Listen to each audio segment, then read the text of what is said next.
सोचो, अगर कोई भगवान को नहीं छोड़ रहा है तो हमें कैसे छोड़ेगा।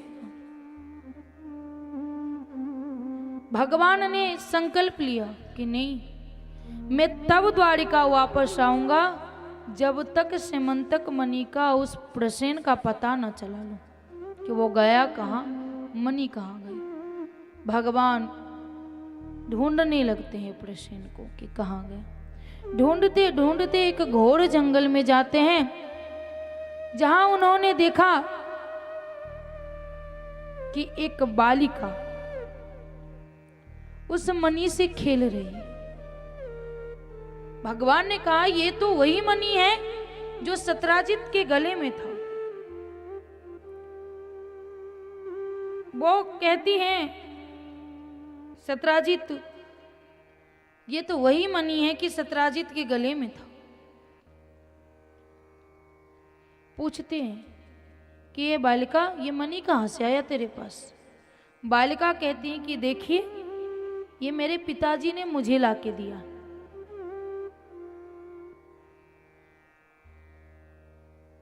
लग रहा है कि कथा में मन नहीं लग रही है मैयाओं को। कल से समय ही समय है बात करने की, कल से कोई डिस्टर्ब नहीं करेगा।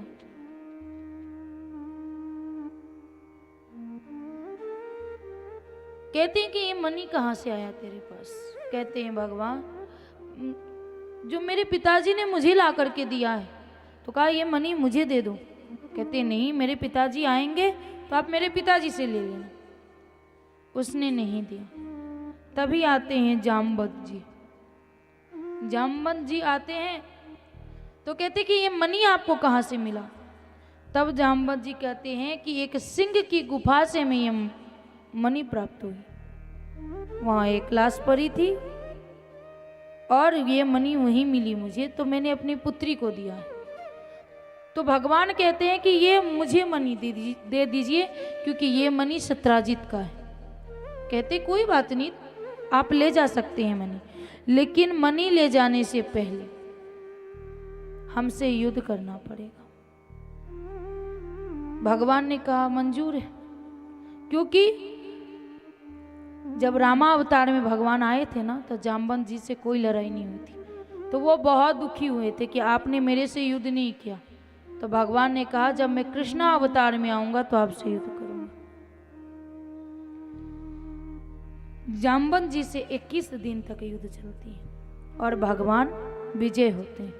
और जब विजय होते तो भगवान चतुर्भुज रूप में प्रकट होते हैं। जामवंत जी जब पूछते हैं ना कि आप साधारण तो नहीं, आप कौन हो, तब भगवान चतुर्भुज रूप में प्रकट होते। बोलिए चतुर्भुज भगवान की जय।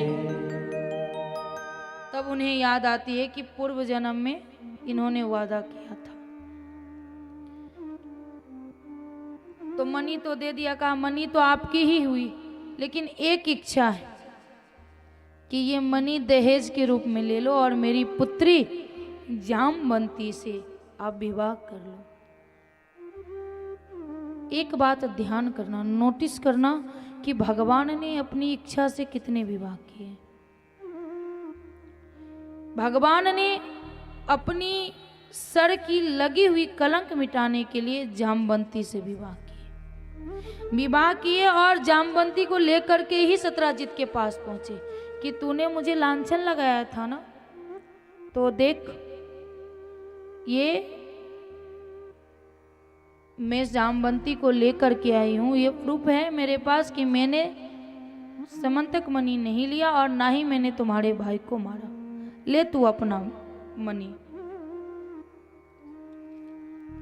सत्राजित को मणि देते हैं तो सत्राजित कहते हैं कि देखो, मणि लेके मैं क्या करूंगा प्रभु, ऐसा करिए ना कि मणि दहेज के रूप में आप ही रख लो। अब सोचो, एक मणि से दो शादी हो गई। मेरी बहन है सत्यभामा, भगवान ने तीसरी विवाह किनसे की? सत्यभामा से। वो मणि के चक्कर में 2 शादी हो गई भगवान की। अब ये 3 शादी हुई अभी तक में इनकी, रुक्मणी, जामवंती और सत्यभामा। सत्यभामा सत्राजित और प्रसेन की बहन थी। अब ये तीनों में से किसी से इच्छा से विवाह किए हैं क्या? ना तिलक चढ़ी, ना कोई बात हुआ, ऐसे ही शादी हो गई। इसके बाद सूर्य की पुत्री थी कालिंदी। कालिंदी कौन? माता यमुना। उन्होंने बरसों तपस्या किया कि प्रभु मेरे पति के रूप में आए। कल महाराज जी बता रहे थे ना कि जरूरी नहीं कि लड़की ही पति मांग सके या औरत के लिए ही ये पति है। हम सब गोपियां हैं, पुरुष के भी पति बन सकते हैं। पति का अर्थ हम जो समझते हैं वो नहीं होता।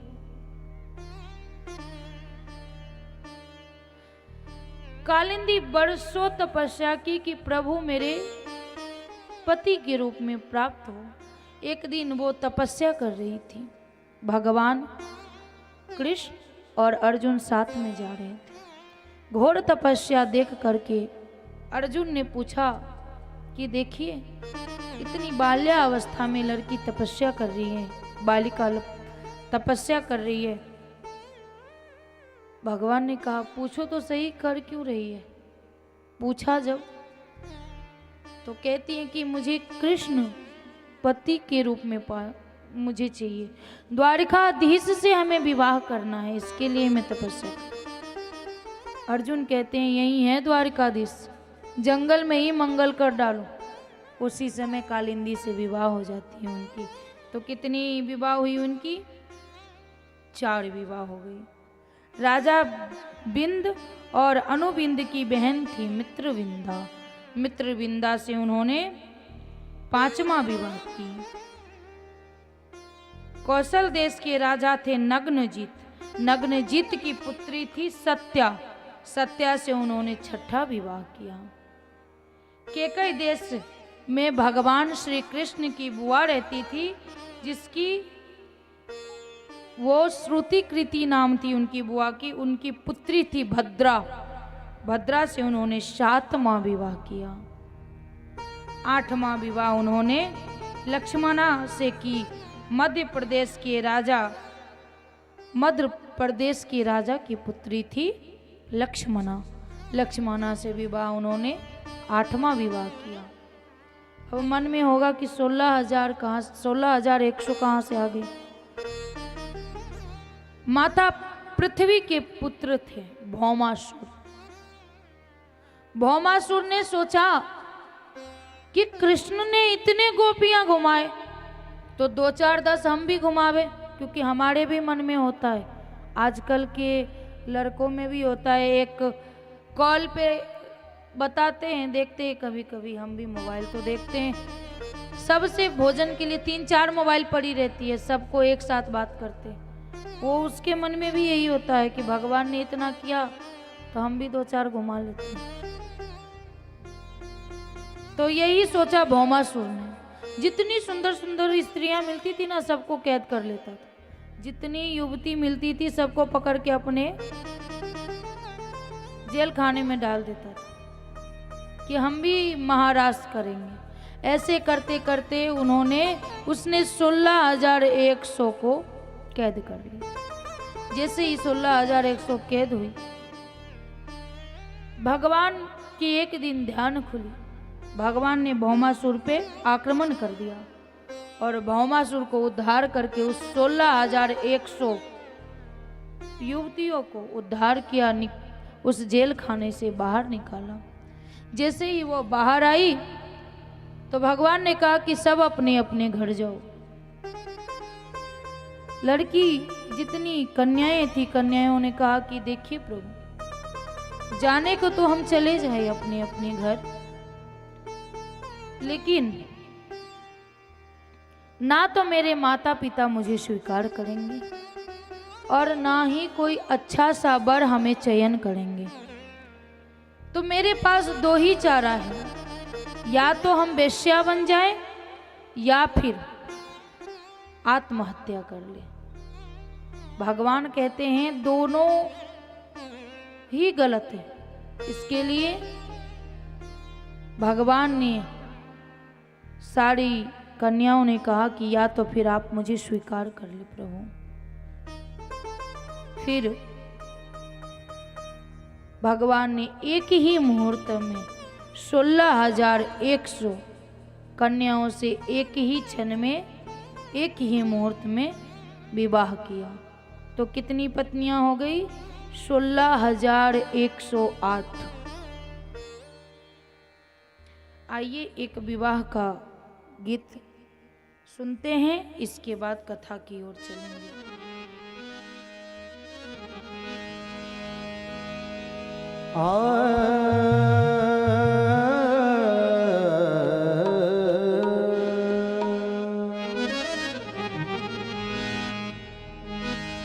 दूल्हा बने हैं नंदलाल की जोड़ी का जवाब नहीं। जिसका भाव बने तो बाके बिहारी के विवाह में 2 ठुमका जरूर लगाने। कहते हैं कि जोड़ी का जवाब नहीं, कि जोड़ी का जवाब नहीं, कि जोड़ी का जवाब नहीं, कि जोड़ी का जवाब नहीं। हाँ, दूल्हा बने हैं नंदलाल, दूल्हा बने हैं नंदलाल के जोड़ी का जवाब नहीं।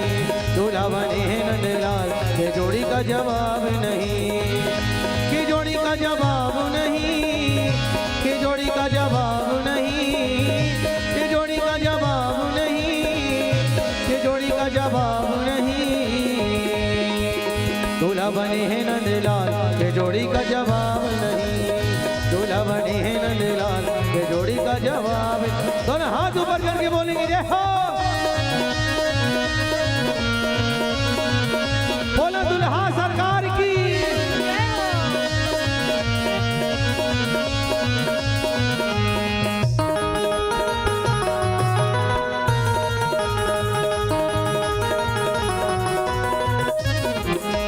रुक्मणी हमारी कुंदनपुर की, रुक्मणी हमारी, रुक्मणी हमारी कुंदनपुर की, रुक्मणी हमारी कुंदनपुर की, रुक्मणी हमारी कुंदनपुर की, रुक्मणी हमारी कुंदनपुर की, रुक्मणी हमारी कुंदनपुर की, रुक्मणी हमारी कुंदनपुर की। और द्वारका के है नंदलाल, द्वारका के है नंदलाल के जोड़ी का जवाब नहीं।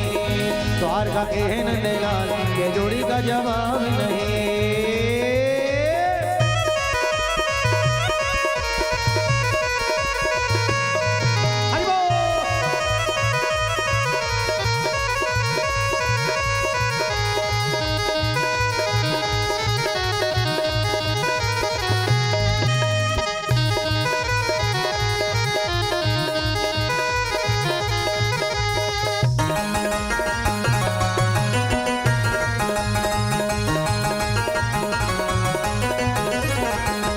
रुक्मणी हमारी गोरी गोरी, रुक्मणी हमारी, रुक्मणी हमारी गोरी गोरी, रुक्मणी हमारी गोरी गोरी, रुक्मणी हमारी गोरी गोरी, रुक्मणी हमारी। और कहते हैं श्याम वरण नंदलाल, श्याम वरण नंदलाल के जोड़ी का जवाब नहीं। श्याम वरण नंदलाल के जोड़ी का जवाब नहीं, कि जोड़ी का जवाब नहीं, कि जोड़ी का जवाब नहीं, कि जोड़ी का जवाब नहीं, कि जोड़ी का जवाब नहीं। हमारे आपके घर में जब विवाह होता है तो हम लोग कितना नाचते हैं, इतना नाचते हैं कि रोड और धरती दोनों खोद डालते हैं। इसलिए आज बाके बिहारी का कितने 16,108 विवाह हुए हैं। जब एक विवाह में अपन इतना नाचते हैं तो 16 यहाँ कितने सारे विवाह हुए हैं। आइए सब लोग मस्ती में झूमते हुए नाचते हुए, और जिनका भाव बने तो नाच लेना, शर्माना नहीं, क्योंकि ठाकुर जी के दरबार में शर्म नहीं चलती। जिनने करे शर्म तो बाके फूटे कर्म, इसलिए कर्मों को दोष नहीं देना है। बगैर शर्म के तरह हाथ ऊपर करके मस्ती में झूमते हुए बोले क्या? जोड़ी बने हैं नंदलाल के जोड़ी का जवाब नहीं। दूल्हा बने हैं नंदलाल के जोड़ी का जवाब नहीं।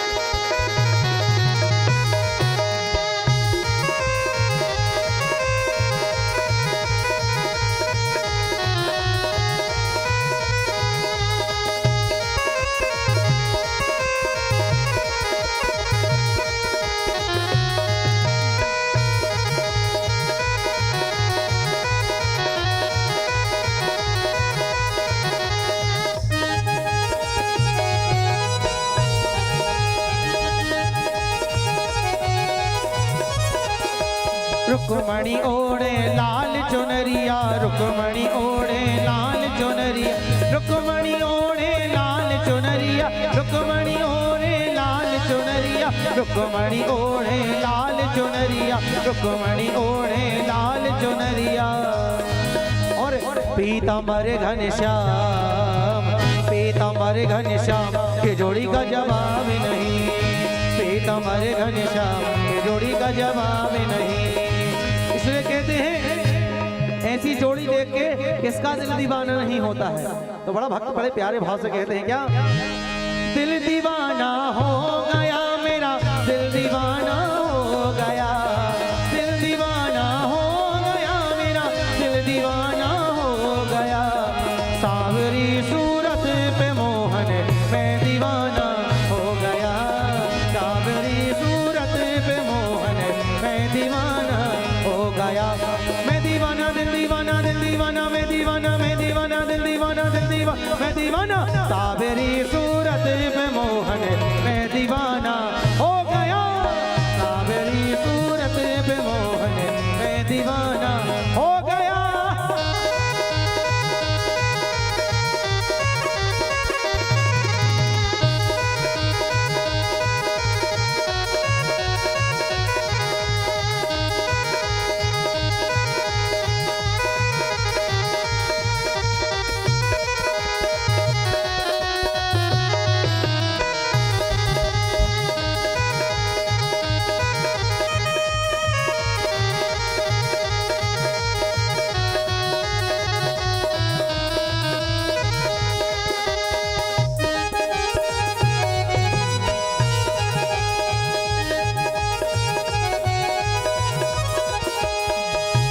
तो तेरे नैन मोटे दूसरा सुरमा लगा, एक तो तेरे नैन मोटे दूसरा सुरमा लगा। तीसरी तिरछी नजर का, तीसरी तिरछी नजर का मैं दीवाना हो गया, तीसरी तिरछी नजर का मैं दीवाना हो गया। मैं दीवाना दिल दीवाना, दिल दीवाना मैं दीवाना, मैं दीवाना दिल दीवाना, दिल दीवाना मैं दीवाना। अब जरा हाथ ऊपर करिए, कौन कौन दीवाना है हमारे कन्हैया का, ईमानदारी से। जो लोग हाथ ऊपर करेंगे वही हमारे कन्हैया का दीवाना है, जो हाथ ऊपर नहीं करेगा वो हमारे कन्हैया का दीवाना नहीं। और कहते ना जो कन्हैया का नहीं वो किसी का नहीं। इसलिए दोनों हाथ ऊपर करके बोले क्या, सावरी सूरत पे मोहन मैं दीवाना हो गया, सावरी सूरत पे मोहन मैं दीवाना हो गया।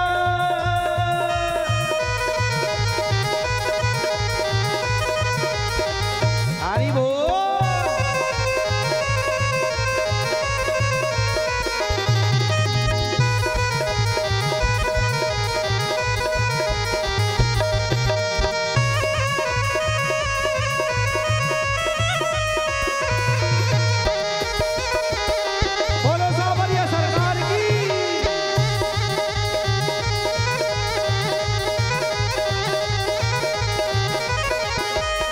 एक तो तेरे हाथ छोटे दूसरी मेहंदी लगी, एक तो तेरे हाथ छोटे दूसरी मेहंदी लगी। और तीसरी तिरछी ये चितवन, तीसरी तिरछी ये चितवन। चितवन का मतलब समझते हैं नहीं समझते हैं? अच्छा हाथ ऊपर करो, चितवन का मतलब समझते हैं? क्या होता है चितवन का मतलब? नहीं पता, चलो कोई बात नहीं, हम बता दें। चितवन का मतलब मुस्कान, ये चेहरे की जो मुस्कान होती है वही होता है। बोलते के आपकी मुस्कान ने हमारा चित्त चुरा लिया। चितवन माने मुस्कान। वो तो हाथ ऊपर करके बोले क्या, तीसरी तिरछी ये चितवन का दीवाना हो गया, तीसरी तिरछी नजर का मैं दीवाना हो गया। सावरी सूरत पे मोहन मैं दीवाना हो गया, सावरी सूरत पे मोहन मैं दीवाना हो गया।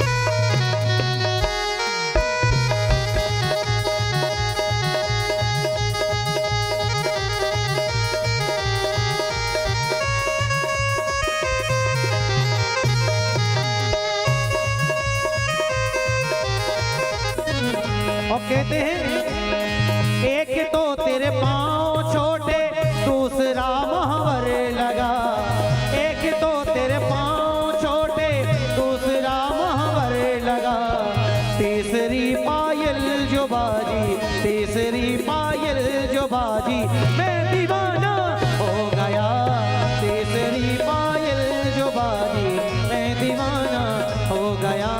इसलिए कहते हैं क्या, अरे मच गया शोर सारे नगरी रे, सारे नगरी रे, आया बीरज का बाका हमारे तेरी गगरी रे, आया बीरज का बाका हमारे तेरी गगरी रे, मच गया शोर सारे नगरी रे, सारे नगरी रे, आया बीरज का बाका हमारे तेरी गगरी रे, आया बीरज का बाका हमारे तेरी गगरी रे, आया बीरज का बाका हमारे तेरी गगरी रे।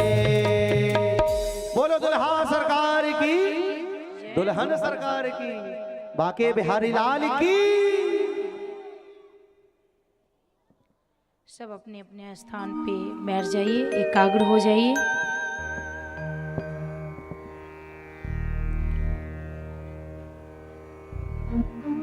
माता रुक्मणी से एक पुत्र होता है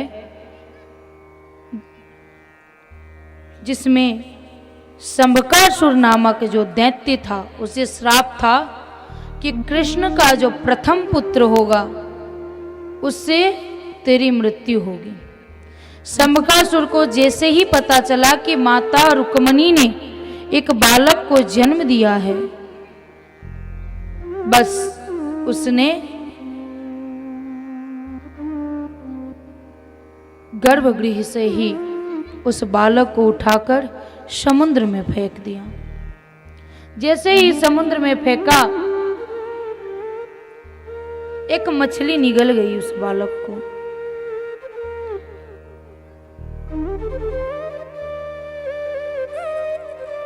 जैसे पहले क्या था कि भोजन बनाने वाले महाराज रहते थे घर में, तो वैसे ही महाराज जो थे वो गए, वो शंभकासुर के यहाँ ही भोजन बनाते थे। एक मछुआरा ने उस मछली को पकड़ा और बाजार में बेच दिया। बाजार में बेचा तो शंभकासुर के जो महाराज थे भोजन बनाने वाले, उसने खरीद लिया है। और जो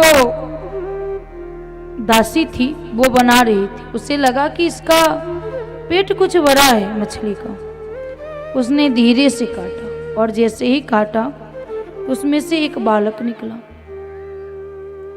दासी जाकर के कहती है कि शंभकासुर से कि एक बालक निकला है उस मछली के पेट से।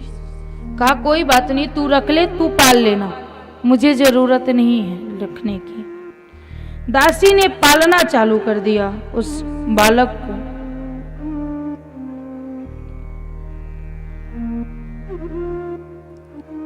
जैसे ही पालना चालू कर दिया, वो दासी थी मायावती।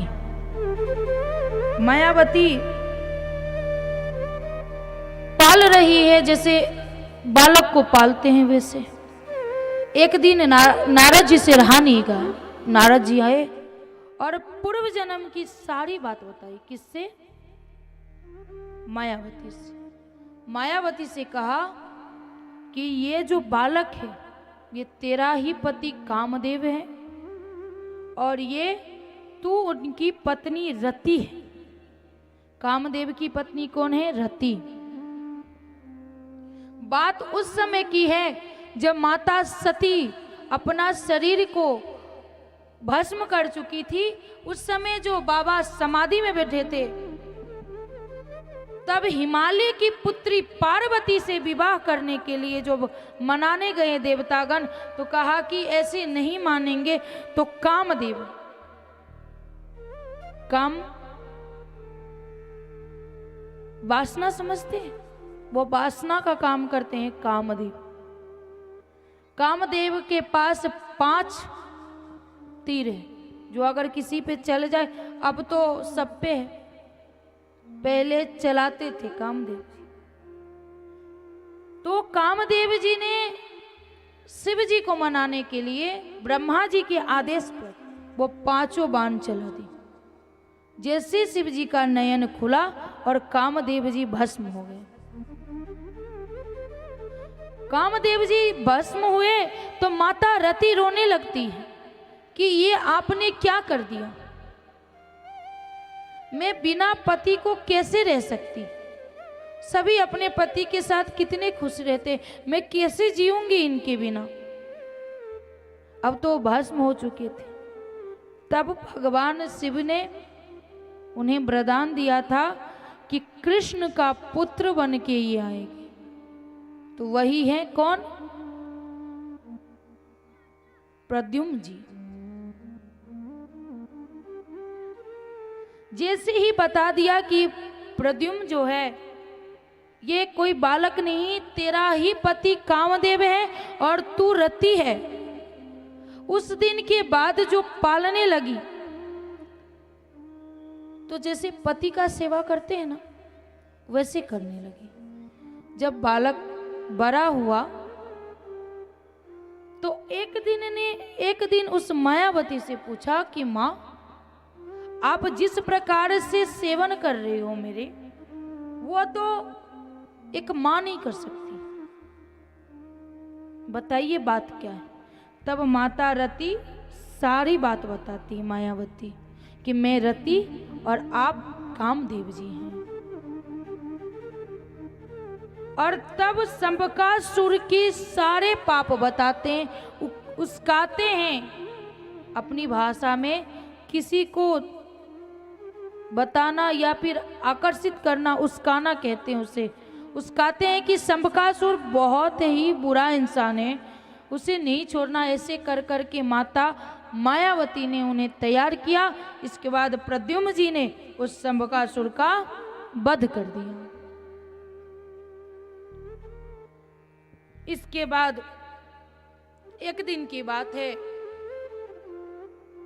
अब 16,108 पत्नियां, तो बच्चे कितने हुए? तो भागवत जी में लिखा है कि 16,108 पत्नियों से 10-10 पुत्र हुए भगवान को, और एक एक पुत्री हुई। काउंट कर लेना कितनी हुई। भगवान 16,61,80 पुत्र हुए और 16,108 पुत्री हुई। अब सोचो कि 2 बच्चे में परिवार चलाना कितना मुश्किल होता है। उतने बच्चे हैं उनके, वो कैसे चलाएंगे? 16,108 पत्नियां, एक पत्नी नहीं संभलती, तो इतनी कैसे संभलेगी? अगर एक से दूसरी शादी कर लेना तो विचारे कि एक इधर से मारेगी, एक बोलेगी कि मेरे तरफ क्यों मारा, तब तेरे वाले तरफ मारेंगे, बीच में बेचारे पिस जाते हैं। भगवान ने अपने गृहस्थी को इतने अच्छे से चलाया ना, आगे वर्णन करूंगी। एक बार की बात है कि भगवान अपने सारे पुत्र और पुत्रियों के साथ बागीचे में खेलने जाते हैं। बच्चे खेल रहे थे और कृष्ण छांव में बैठे हुए थे। खेलते खेलते बच्चे की जो गेंद थी वो कुआं में चला गया।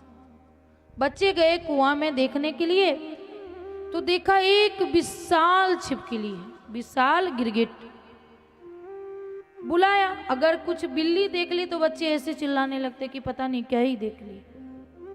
बुलाए, भगवान जब आए कि भगवान की दृष्टि पड़ते ही वो जो गिरगिट थी वो दिव्य पुरुष बन गया। भगवान अचंभित रह गए कि ये कैसे हो गया। भगवान ने पूछा, तू कौन है? तो कहता है कि मैं राजा नृग्य हूं। तो राजा नृग्य है तो इस कुएं में क्या कर रहा है तू? कहा, मैं इस कुएं में एक छोटी सी पाप की वजह से पड़ा था। कहा छोटी पाप से कुएं में नहीं पड़ सकता। कहा बताऊं, मैं अपने जीवन में मैंने बहुत धर्म किया है। कहा तू क्यों बोल रहा है कि मैंने धर्म किया? अगर तू धर्म किया होता तो इस कुएं में क्या करता एक गिरगिट के रूप में?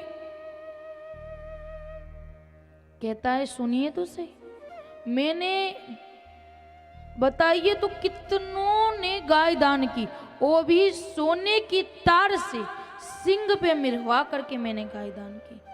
कहा पक्का वो जो गाय होगा वो मरने की अवस्था में होगी या फिर दूध नहीं दे रही होगी, वही गाय तूने दान किया? कहा नहीं, मैंने ऐसा गाय नहीं दान किया जो पहले बार बच्चे को जन्म दिया है, वैसे गाय को चांदी की खुर ठुकवा करके और सोने की उसकी सिंग पे तार मिरवा करके मैं दान किया।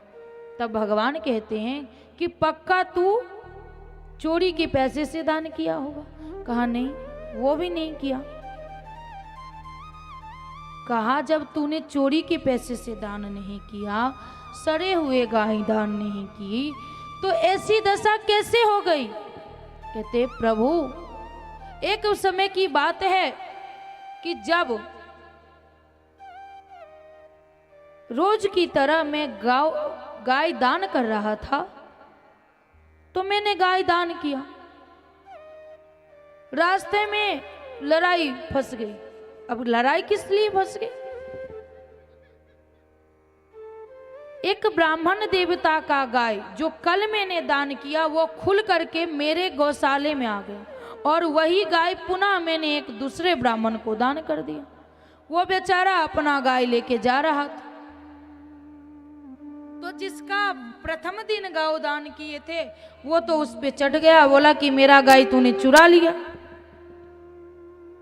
उसने कहा नहीं, मैंने गाय नहीं चुराया, और तूने मुझे चोर क्यों कहा? कहा अभी अभी राजन ने मुझे ये गाय दान करके दिया है और मैं तेरा गाय नहीं लिया, और तूने मुझे चोर क्यों कहा? दोनों लड़ने लगते। वो कहते नहीं, कल के दिन ये गाय मुझे मिली थी, वो कहता है आज मुझे मिली थी। ऐसे लड़ते लड़ते दोनों पहुंचते हैं पुनः राजा के यहाँ। राजा के यहाँ पहुंचे, राजा को बताया। पहले वाला ने कहा कि राजन, जब आपने जो गाय दान कर दिया वो गाय पे मेरा अधिकार था और मेरा गाय दान करने की अधिकार आपको किसने दिया? क्यों आपने गाय दान किया मेरा? दोनों लड़ रहे।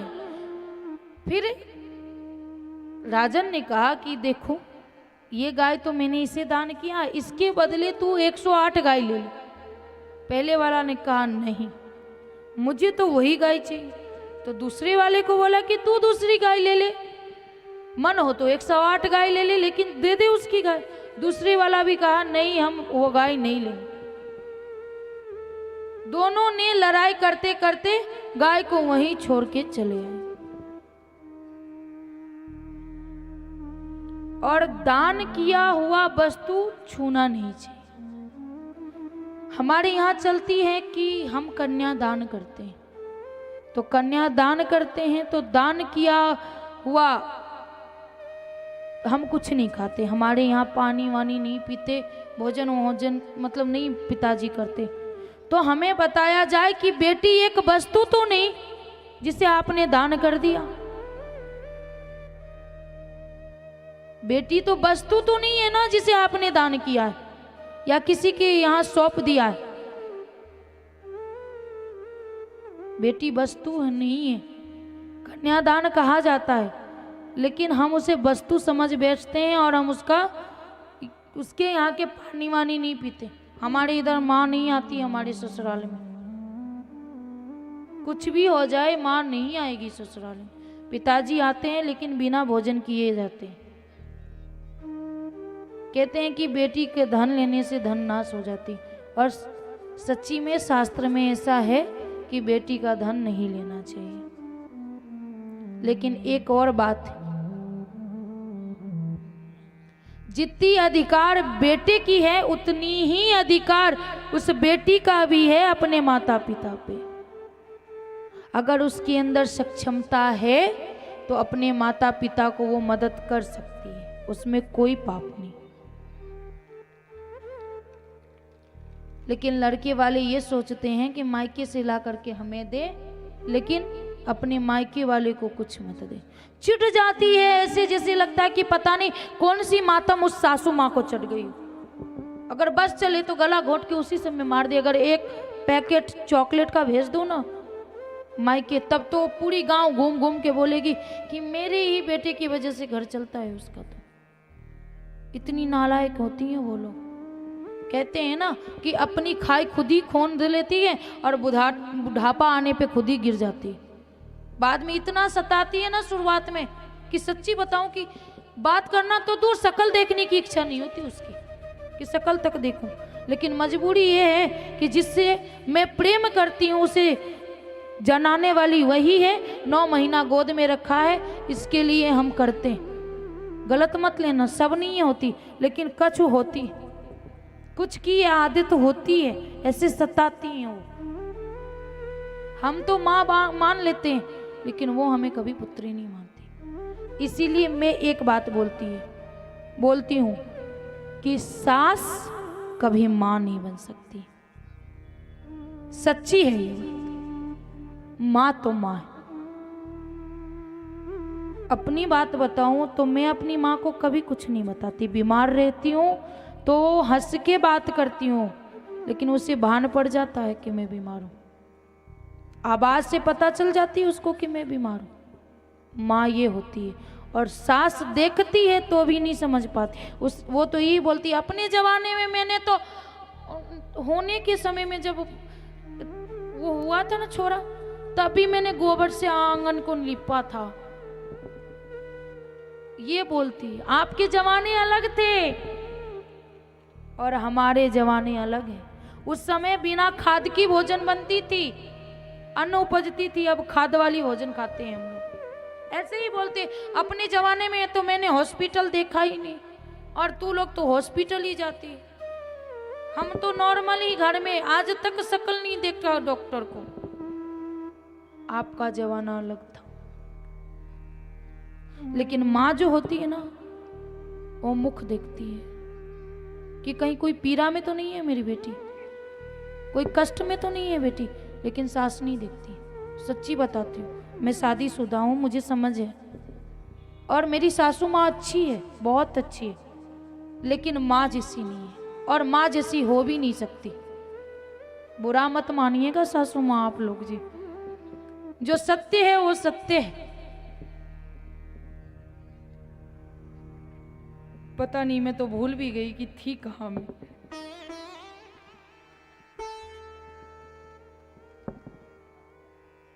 तो दान किया हुआ वस्तु हम छूते नहीं। तो कह रहे हैं राजा नृग कि उसको छूने और पुनः दान करने की पाप में जब मेरी मृत्यु आई, यमलोक से यमराज आए ना, तो यमराज ने मुझसे पूछा, अगर अच्छे कर्म करके जाएंगे ना, तो यहाँ के लोग भी पूछते हैं और वहाँ के लोग भी पूछते हैं। पूछा कि देखिए राजन, आपने तो अपने जीते जी बहुत पुण्य किए, पर पाप जो हुआ है उसका क्या करना है? पहले पाप भोगेंगे या पहले पुण्य भोगेंगे? तो कहते हैं कि प्रभु मैंने सोचा कि पाप तो छोटी सी है, वही भोग लेते हैं कि अगर पुण्य भोगना चालू कर दिया तो ब्याज बढ़ जाएगी पाप की। तो इसीलिए उस पाप की सजा से एक गिरगिट का रूप धारण कर मैं इस कुएं में था, जो आपकी नयनों के प्रकाश के प्रभाव से पुनः मैं दिव्य पुरुष बनाऊं। सोचिए, हम कहते हैं कि अनजान सुनजान महाकल्याण।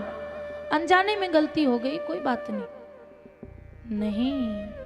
अनजाने में भी जो गलती हुई है उसका पाप हमें भोगना पड़ेगा। लेकिन हम तो जानबूझ करके दुख देते हैं। भगवान से पूछा गया कि भगवान अब किस में प्रसन्न होते हो? कौन से भोग लगाऊं, कौन सा कीर्तन करूं, कौन सी आसन पे बिठाऊं? भगवान ने कहा मुझे किसी चीज की जरूरत नहीं, हम तो भाव के भूखे हैं। अगर कोई चाहता है कि कोई मुझे खुश करे तो सामने वाले व्यक्ति को कभी दुखी ना करे। अगर उसकी वजह से किसी को कष्ट होता है तो वो 56 प्रकार की भोग और सोने की सिंहासन और घंटों बैठ करके पाठ करने से सब व्यर्थ चला जाता है, क्योंकि आत्मा में परमात्मा की वास है। किसी की आत्मा को दुखी मत करो। हम ये सोचते हैं कि भगवान को भोग लगाएंगे तो भगवान खुश हो जाएंगे, भगवान को भजन करेंगे तो भगवान खुश हो जाएंगे। नहीं, ये जो भगवान कहीं मिलते नहीं है। कल बता रहे थे ना कि भगवान जन्म नहीं लेते, मोदी जी जैसे रूप में आते हैं भला करने के लिए। तो भगवान हम सब में, हम सामने वाले को सुखी रखेंगे, कदर करेंगे। और सच्ची बतावे तो भगवान माता पिता में ही है। मैंने बुराई तो किया है सासू माँ को, लेकिन एक बात बोलूं, चाहे वो लाख बुरी हो, चाहे कितना भी सताती हो, लेकिन अगर उसका आत्मा जिस दिन दुखेगा ना, उस दिन भगवान भी मुझे नहीं बचा सकते। वो मैं एक ही बात सोचती हूँ कि वो अपना चलन नहीं छोड़ सकती, वो अपना स्वभाव नहीं छोड़ सकती, तो मैं अपना स्वभाव क्यों छोड़ दूँ? मैं करूँगी, क्योंकि मेरी माँ ने मुझे ये संस्कार तो नहीं दिया। एक बार की बात है, एक ब्राह्मण देवता सूर्य को अर्घ दे रहे थे। छोटी सी कथा कहते हैं कि सूर्य को अर्घ दे रहे थे। अब दूर खड़ा मछुआरा देख रहा था, तो देखा कि बिच्छू जल में डूबा जा रहा है। वो बार बार कोशिश कर रहे हैं हाथ डाल करके निकालने की, और जितनी बार कोशिश कर रहे हैं उतनी बार बिच्छू डंक मार रहा है। तो देखा नहीं गया उस मछुआरा से। मछुआरा ने बोला आकर के कि ब्राह्मण देवता, ये डंक मार रहा है, इसे क्यों बचा रहे हो आप? तो पता है ब्राह्मण देवता ने क्या कहा कि ये अपना क्रूरता नहीं छोड़ सकता, तो मैं अपनी मधुरता क्यों छोड़ दूं? बात यही है कि अगर वो नहीं बदल सकती तो मैं क्यों बदल जाऊं? क्यों अपनी माँ बाप पे लांछन लगवाऊं कि मेरे माँ बाप ने मुझे संस्कार नहीं दिया? वो अपनी कर्तव्य करती है। एक दिन नहीं समझेगी, 2 दिन नहीं समझेगी, मन तो कबूल करेगा ना उसका कि नहीं, मैं तो बुरी कहती हूँ उसको, लेकिन वो अच्छी है मेरी, और कुछ हो या ना हो वो ये कबूल करेगी। इसलिए मैं ये कहूँगी कि अब जितने अपने माँ बाप को आदर करते हो, उससे कई ज़्यादा सासू माँ का आदर करो। बस इस सोच के कि मेरे प्रेम को जन्म देने वाली वही है। जब 26 साल 27 साल तक पाल पोस कर उसने इतना बड़ा कर दिया, तब मैं आई हूँ, और कुछ नहीं चाहिए। उसने इतना तो कर दिया ना मेरे लिए। इस प्रकार से उन्हें आदर करना चाहिए। फिर राजा नृग बैकुंठ जाते हैं। एक बार देवर्षि नारद जी को मन में संदेह हुआ कि इतने सारे परिवार वाले हैं, इतने बच्चे हैं, तो इनका गृहस्थी चलता कैसा होगा? सही से चल भी रहा है, समान रूप से पत्नियों से प्रेम कर रहे हैं कि नहीं कर रहे? ये देखने के लिए नारद जी आते हैं। कहाँ? द्वारिका। द्वारिका आकर के घूमते हैं कि सब खुश तो है। तो उन्होंने क्या देखा पता है? जितनी पत्नियां उतने ठाकुर जी, सबके साथ समान रूप में, किसी से अलग प्रेम नहीं किया, सबके लिए वो समान थे। आश्चर्यचकित हो गए नारद जी कि मैंने तो इतना सोचा भी नहीं था कि ऐसा भी होगा। नारद जी गृहस्थ देखने आते हैं और देख करके पुनः अपने धाम जाते हैं। इसके बाद एक बार पांडव सोचता है कि क्यों ना यज्ञ किया जाए। अब जैसे यहाँ कौन सा यज्ञ चल रहा है? कोई बताएगा कि कौन सा यज्ञ चल रहा है आज 7 दिन से?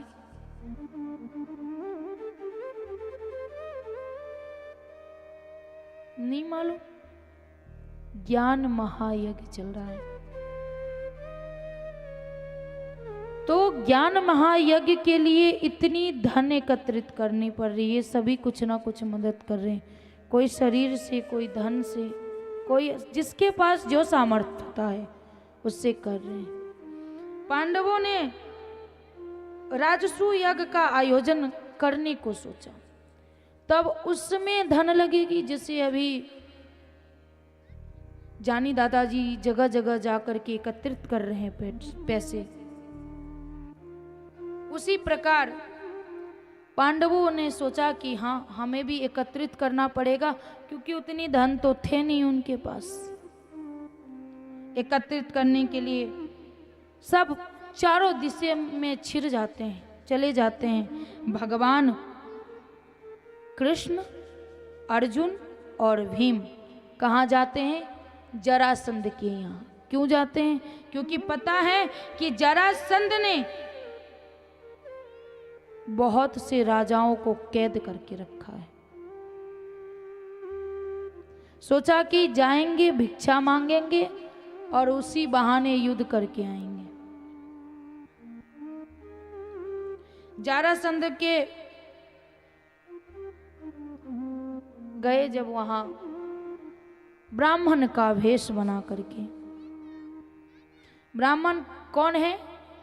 अर्जुन, भीम और भगवान कृष्ण हैं क्षत्रिय, लेकिन गए राजा के वेश, ब्राह्मण के वेश में। जरासंध तो जान गया कि ये ब्राह्मण नहीं। कहा, आप तो क्षत्रिय हो, लेकिन आए हो ब्राह्मण के वेश में, तो मांगो, आपको क्या चाहिए? जो मांगेंगे वो मैं दूंगा। तो भगवान ने कहा कि मुझे युद्ध चाहिए। कहा, युद्ध चाहिए? तैयार है, लेकिन युद्ध करने के लिए सामने वाला भी मेरे जैसा होना चाहिए। क्योंकि भगवान कृष्ण पहले ही जरासंध के युद्ध में रण छोड़ के भाग गए थे, तो वो सोचा कि ये तो मेरे लायक है ही नहीं। दूसरा अर्जुन, वो तो बाण चलाता है, मल्लयुद्ध तो भीम ही कर सकता है, इसलिए मल्लयुद्ध भीम कर सकता है। तो जरासंध ने भीम का चयन किया।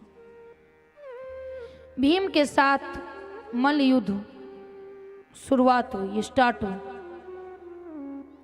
कभी भीम जीत रहा है, कभी जरासंध। कई दिन तक युद्ध चली। कई बार भीम ने पैर पकड़ के दो भाग में बांट दिया। किसको? जरासंध को। लेकिन ऐसा आशीर्वाद था, ऐसा कि वो जैसे ही समानता में रखता था, पुनः वो जीवित हो जाता था। भगवान को लगा कि ऐसे भीम इसको हटा ही नहीं सकता, इसलिए कुश देखें, भगवान ने कुश को लिया, कुश को दो भाग में चीरा और एक दूसरे के विपरीत में फेंका, ताकि भीम समझ सके कि इसको जब तक समानता में रखेंगे तब तक हम इसको हरा नहीं सकते।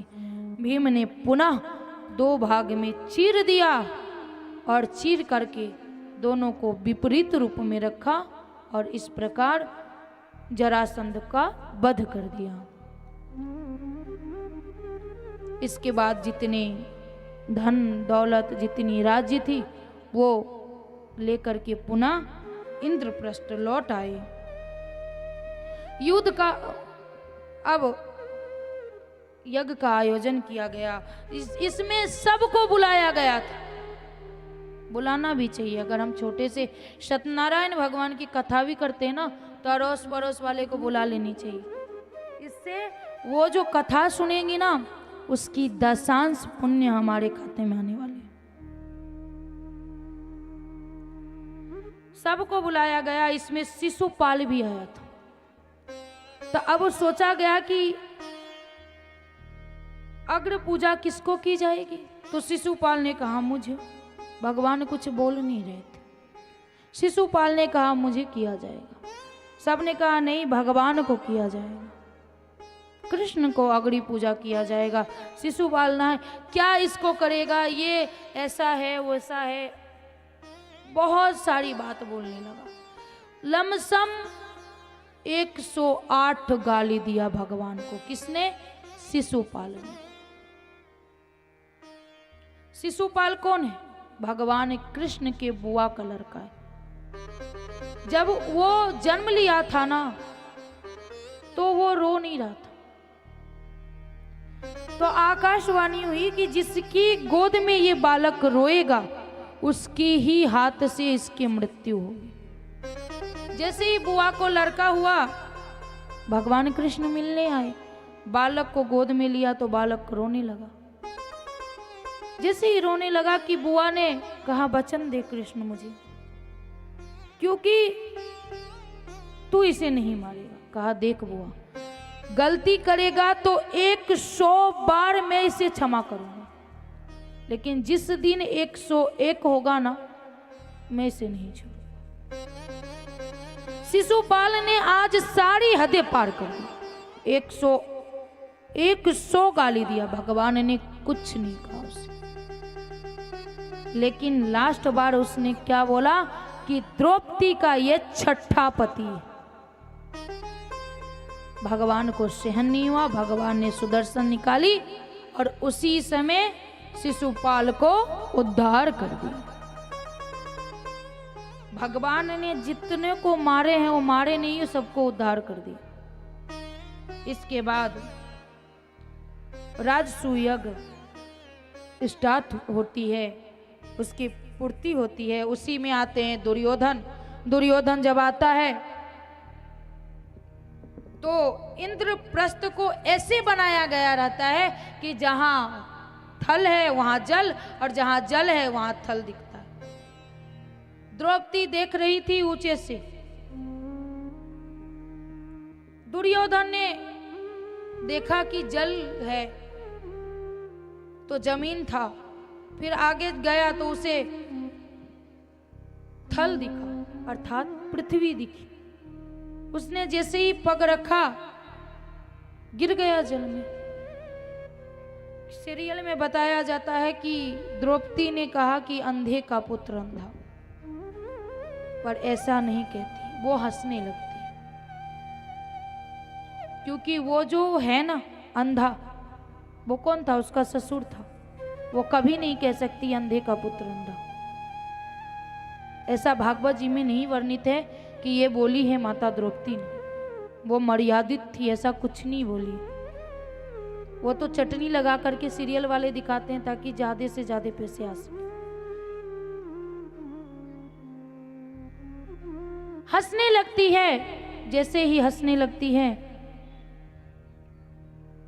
ये बात दुर्योधन को सहन नहीं होता। इसी बात का बदला लेती है, वो लेता है चीरहरण करके। उसका मामा जो शकुनी था ना, शकुनी ने बहुत कान भरा कि तेरा अपमान किया है, तो ऐसे नहीं। शकुनी के पास जो वो पासा था वो जादुई थी।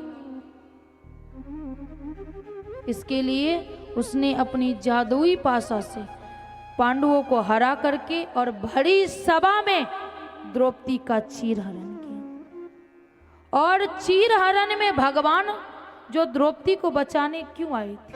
एक बार की बात है, जब भगवान कुछ कर रहे थे, छोटी सी चोट लग जाती है उनकी हाथ में।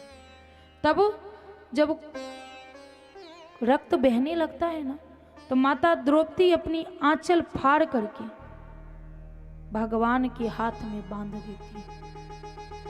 इसी के वजह से जब बड़ी सभा में लाज लूटी जा रही थी, तो उतनी साड़ी कहाँ से आ गई?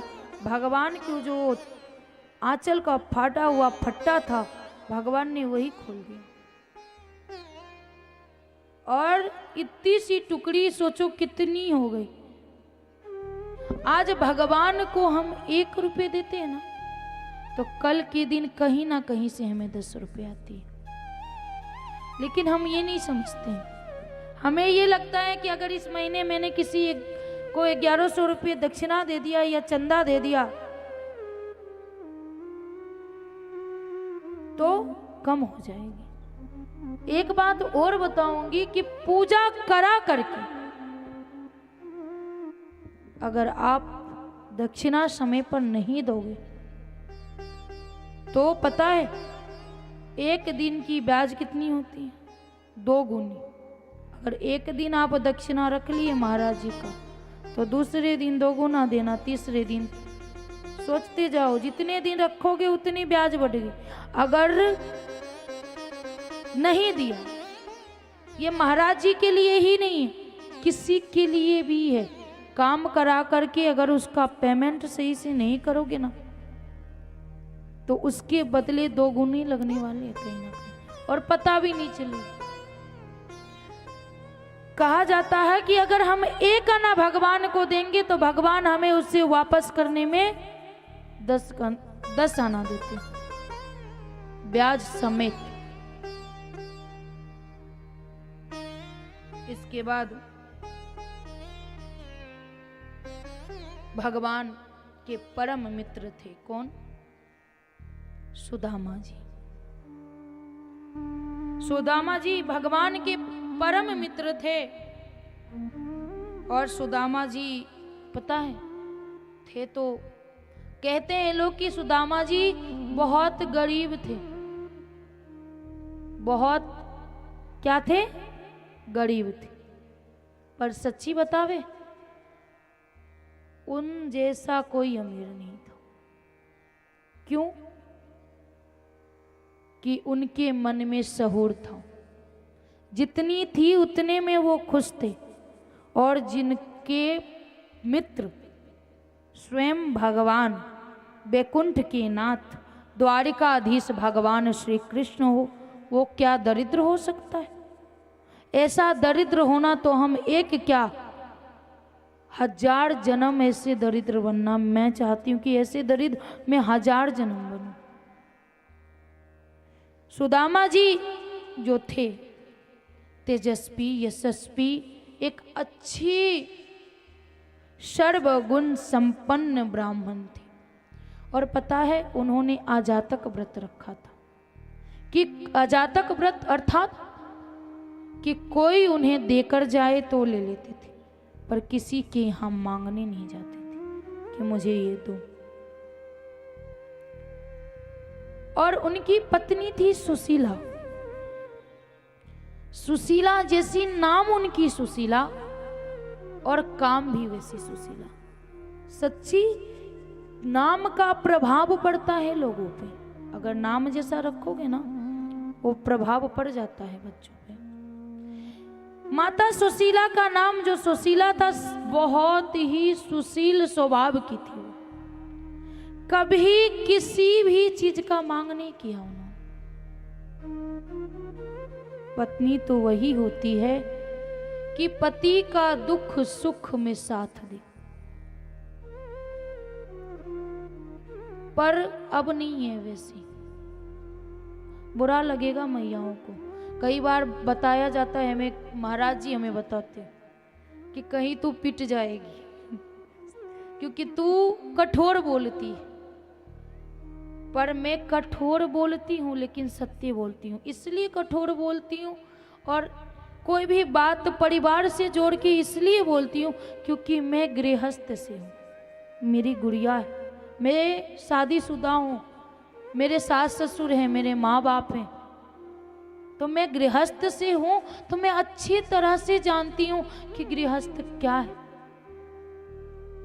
जो गृहस्थ से है ही नहीं उसे क्या पता कि गृहस्थ क्या है। पत्नी वही है कि हर हाल में पति को साथ दे, लेकिन इसका मतलब ये नहीं कि वो गलत रास्ते पे चल रहा है तो भी मैं साथ दूं।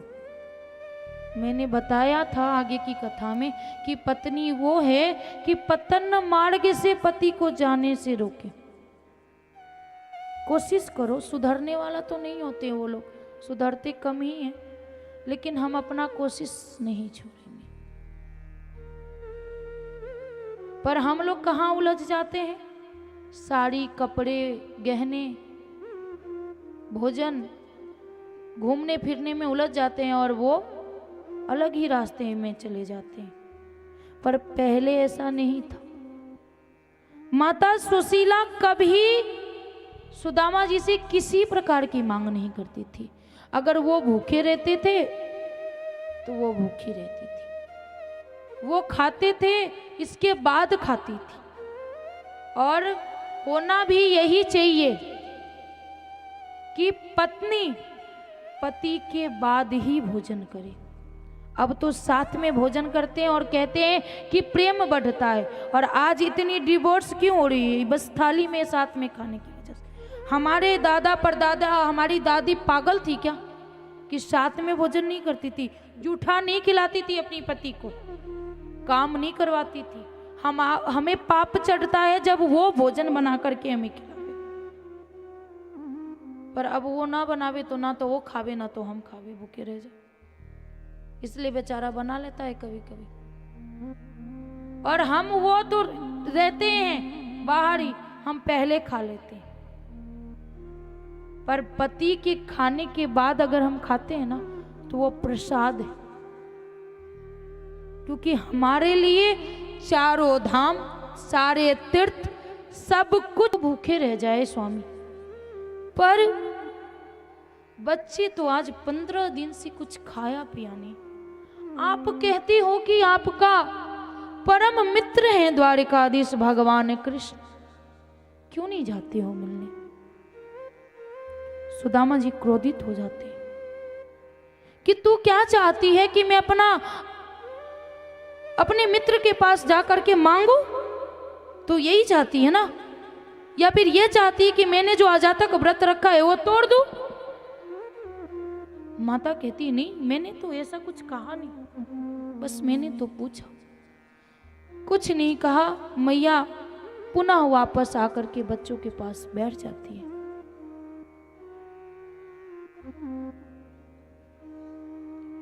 सुदामा जी पुनः माला जप करने लगते हैं। पर अब मन नहीं लग रहा है। सोच रहे हैं मन ही मन कि कहीं अजातक व्रत हम दोनों मित्र के बीच में तो नहीं आ रहा है? कहीं इस अजातक व्रत की वजह से तो मैं नहीं जा रहा हूं। माला को वहीं रख करके प्रणाम करके आए। कहा कि सुन सुशीला, कुछ है घर में? कहा अगर कुछ होता तो बच्चे भूखे रहते क्या? कुछ नहीं है घर में। कहा कुछ व्यवस्था कर, हम जाते हैं द्वारिका।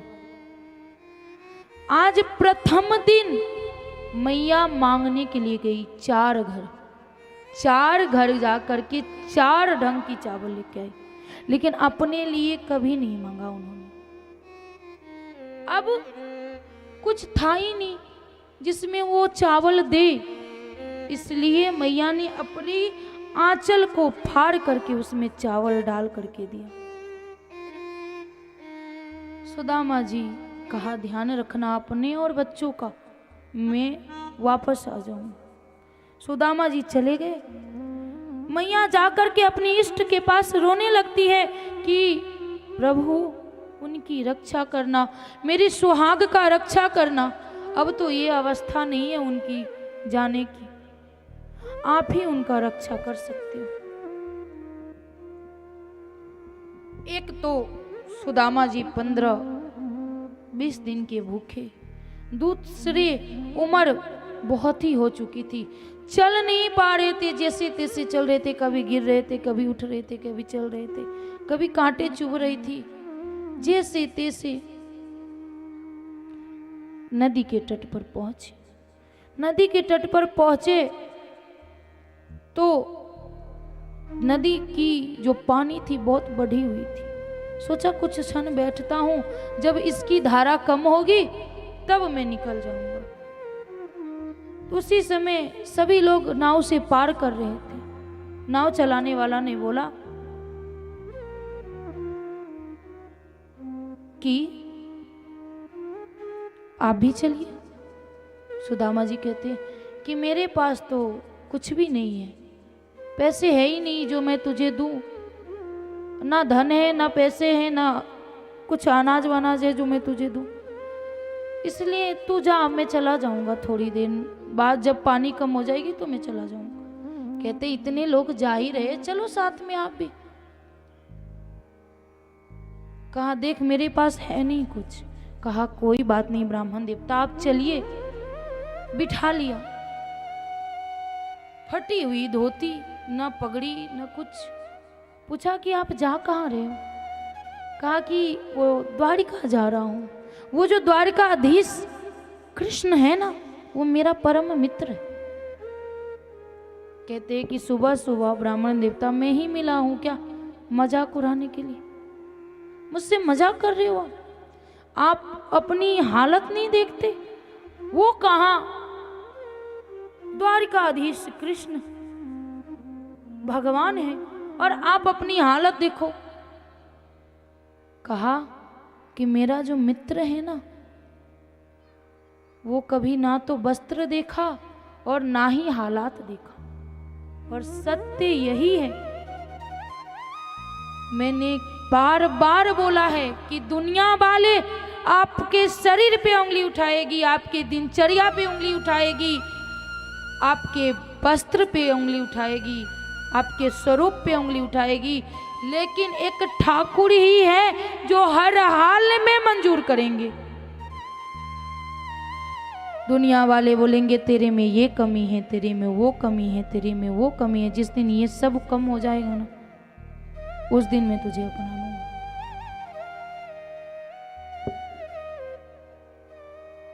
लेकिन भगवान नहीं करते। अश्वन की धार बही जा रही है। कह रहे कि मेरे ठाकुर ऐसे नहीं है जो स्वरूप देख करके मित्रता करे, स्वरूप देख करके प्रेम करे।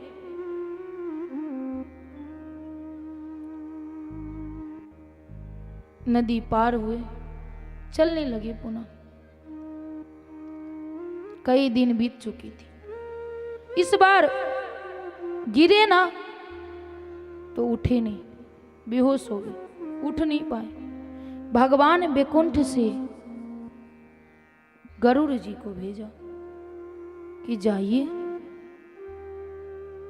और उसे कुछ मत कहिएगा, उसे द्वारिकापुरी पहुंचा देना और आप चले आना।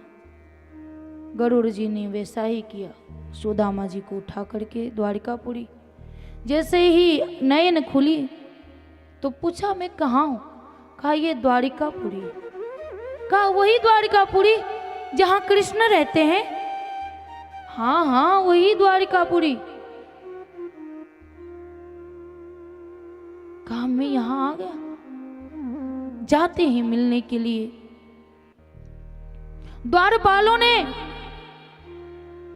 रोक लिया।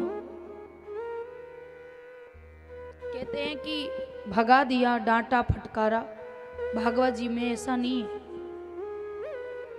ब्राह्मण चाहे जैसा भी हो, हर जगह उसे सम्मान दिया जाता है। तुलसी की पत्र छोटी हो या बड़ी हो, है तो वो तुलसी का पत्र। ऐसा ही है ब्राह्मण, जिसे देवता भी पूजते हैं, भगवान भी ब्राह्मण को पूजते हैं। पर ब्राह्मण कैसा होना चाहिए? जन्म से ब्राह्मण नहीं, कर्म से ब्राह्मण होना चाहिए। अब के ब्राह्मण ब्राह्मण नहीं रह चुके। सच्ची में बोलते हैं, सच्ची में कभी पीट जाएंगे। ब्राह्मण अभी के अभी ब्राह्मण नहीं रह गए। आज के हमारे शूद्र जो है वो ब्राह्मण से कम नहीं। अब कहेंगे क्यों? क्योंकि वो तुलसी माला पहनते हैं, ठाकुर जी का सेवन करते हैं, भोग लगाते हैं। और हमारे जो ब्राह्मण भाई हैं वो मदिरा पान करते हैं, खाते हैं, पीते हैं, पलटे रहते हैं। तो वो ब्राह्मण ब्राह्मण नहीं। कोई जन्म से ब्राह्मण नहीं होता, अपने कर्म से ब्राह्मण होता है। जनेऊ धारण करने से ब्राह्मण नहीं बन जाता है। अगर वो ब्राह्मण है तो उसकी व्यवहार से पता चलता है कि ये ब्राह्मण। ब्राह्मण का कभी अपमान नहीं होता। अगर जो अपमान करता है ना, उसका कहीं भी वास नहीं होता ना। जब आए सुदामा जी तो द्वारपालों ने रोका, बस रोका कि आप कौन हो, कहाँ जाना चाहते हो, किससे मिलना चाहते हो। तो कहा कि कृष्ण जो है ना वो मेरा परम मित्र है। कहा कि देखो बाबा, थोड़ा अपना स्वरूप तो देख लो, द्वारकाधीश आपके परम मित्र, हमें तो नहीं लगता। कहा हम मिलने नहीं दे सकते आपको।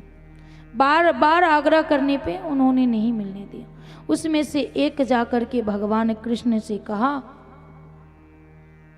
कि एक ब्राह्मण देवता आए हैं मिलने के लिए, वो बार बार आपको अपना परम मित्र बताए जा रहे हैं। कहा उससे नाम पूछा है क्या, वो कौन है? कहा हाँ, यही कोई सुदामा बता रहा है अपना नाम, ना तो कपड़े हैं, ना पादुका है, ना पगड़ी बंदी, पर आपका परम मित्र बता रहा है। जैसे ही मुख से सुदामा निकली, दुपट्टा कहीं और, पगड़ी कहीं और, पादुका कहाँ कहीं छूट गई। दौड़े भगवान। माता रुक्मणी सोचने लगती है कि ऐसे कौन से ब्राह्मण देवता आ गए कि प्रभु की सारी सुध-बुध खो गई। माता रुक्मणी भी पीछे से आती और जैसे ही एक दूसरे पे नजर पड़ी, ठाकुर जी भी खूब रोने लगते हैं और सुदामा जी तो रो ही रहे हैं। आकर के जोर से गले लगाते हैं और रोए ही जा रहे हैं, रोए ही जा रहे हैं। अश्वन की धार रुक ही नहीं रही है। आकर के राजमहल में लाते हैं। जैसे ही सिंहासन पे बिठाने लगते हैं, सुदामा जी कहते नहीं, मैं नहीं बैठ सकता। कहती नहीं, ये तो आपका ही स्थान है। बिठाते हैं। अपनी अश्वन की धारों से उनका चरण को धोने लगती, और धोने के समय जब पैर को छू रहे थे ना, तो कई जगह से खून निकल रही थी, उसमें कांटे चुभी हुई थी। वो कांटे निकाल रहे हैं। जितनी सिसकने की आवाज सुदामा जी के मुख से नहीं आ रहा, उससे कई ज्यादा सिसकने की आवाज और हृदय में पीड़ा प्रभु के मन से आ रहा है। प्रभु रो रहे हैं।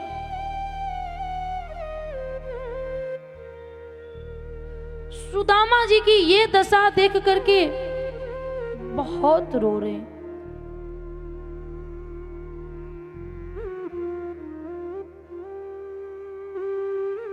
और ये सब देख करके माता रुक्मणी सोच में है कि पता नहीं कहां से ये आ गए, है कौन, समझ में नहीं आ रहा है। प्रभु तो आज तक मैंने ऐसा नहीं देखा। भगवान बस दो ही के लिए रोए। बताइए किन किन के लिए रोए? एक सुदामा जी के लिए और एक राधा के लिए।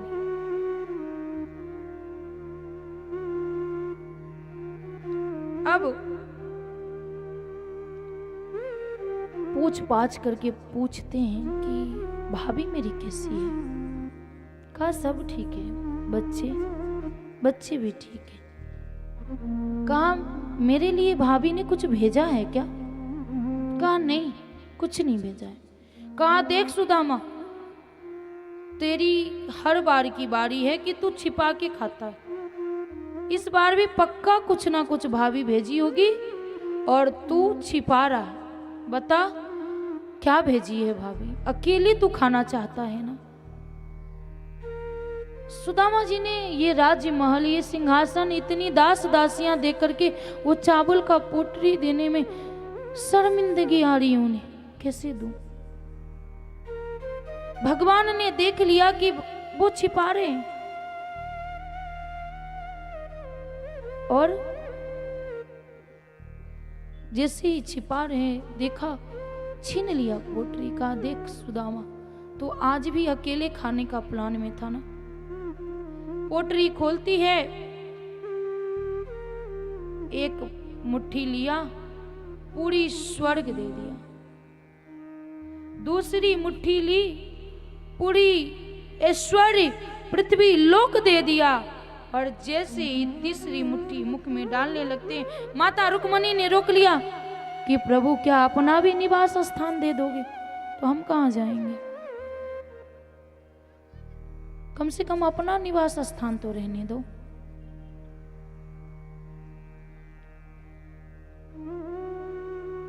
सुदामा जी कुछ दिन रुकते हैं, बाद में कहते हैं कि कृष्ण जाना पड़ेगा मुझे, तेरी भाभी इंतजार कर रही है। कहते हैं कि रुक जाइए थोड़े से दिन। कहता है नहीं, मुझे तो जाना ही पड़ेगा। कहते कोई बात नहीं, आपकी इच्छा है तो जाइए। सुदामा जी सोचते हैं कि कैसा मित्र है, एक बार पूछा भी नहीं कि मेरी दिन की दशा कैसी है, एक बार कुछ दिया भी नहीं। पर मैं भी मांगने वाला नहीं हूं, मैं मांगूंगा नहीं। चल दिए।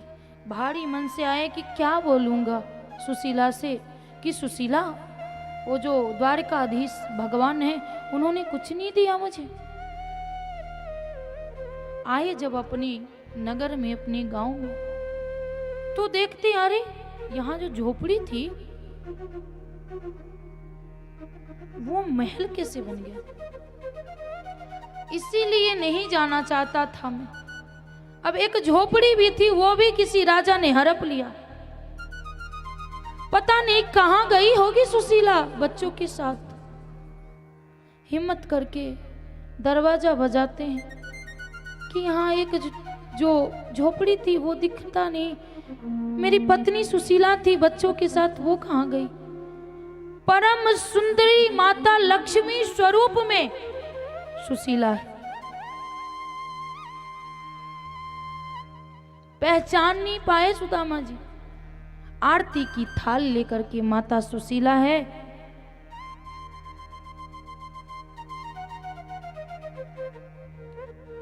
कहा कि मैं ही आपकी पत्नी हूं। ऐसे कैसे हो गया ये सब? कहा जिस दिन आप गए ना, उसके दूसरे तीसरे दिन ही खुद विश्वकर्मा जी आकर के इस भवन का निर्माण किया है। माता लक्ष्मी स्वयं आकर के पूरे घर को सजाया है। माता अन्नपूर्णा आकर के पूरी किचन को संवारा है। कहा ऐसा क्या? वो आज भी छलिया ही है, आज भी वो बदला नहीं, बिना बताए सब कुछ करता है।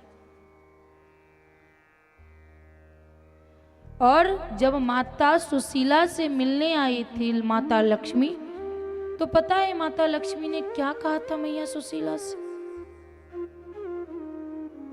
कि जितने हम स्त्री हैं वो माता लक्ष्मी के स्वरूप हैं, और हम जितने अपने आप को संवारेंगे उतने माता लक्ष्मी खुश होती हैं। और पैर में हमेशा पैजेब रहनी चाहिए। क्यों रहनी चाहिए?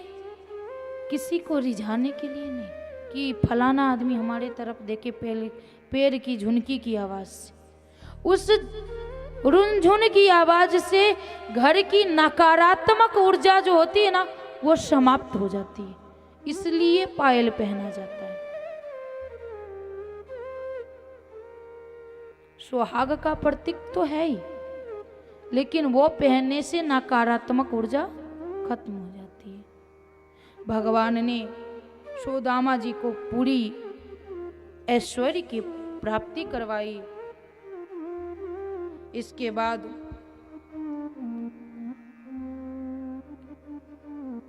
यदुवंशी को ऋषि का श्राप मिला।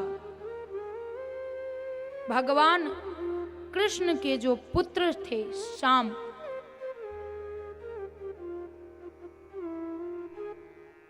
शायद महाराज जी कुछ आग्रह कर रहे हैं कि उन्हें कुछ बोलना है, तो छोटा सा भजन लेंगे। मैंने सुदामा जी का भजन इसलिए नहीं लिया कि आज की जो झांकी है हमारे वो सुदामा जी का ही है, तो हम उसी समय लेंगे।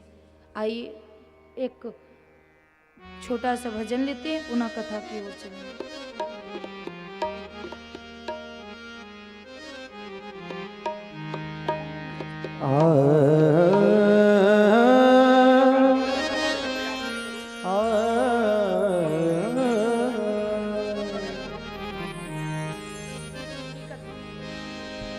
बंसी बारो मोहिना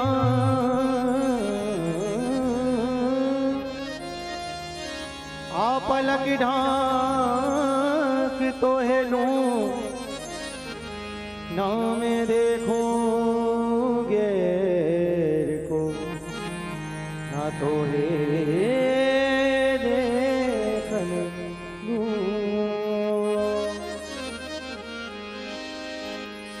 और कहते कन्हैया सहे प्यारे, जहां ले चलोगे वहीं मैं चलूंगा, जहां नाथ रख लोगे, जहां नाथ रख लोगे वहीं मैं रहूंगा, जहां ले चलोगे वहीं मैं रहूंगा, जहां ले चलोगे वहीं मैं चलूंगा, जहां नाथ रख लोगे, जहां नाथ रख लोगे वहीं मैं रहूंगा, जहां ले चलोगे वहीं मैं चलूंगा, जहां ले चलोगे वहीं मैं चलूंगा।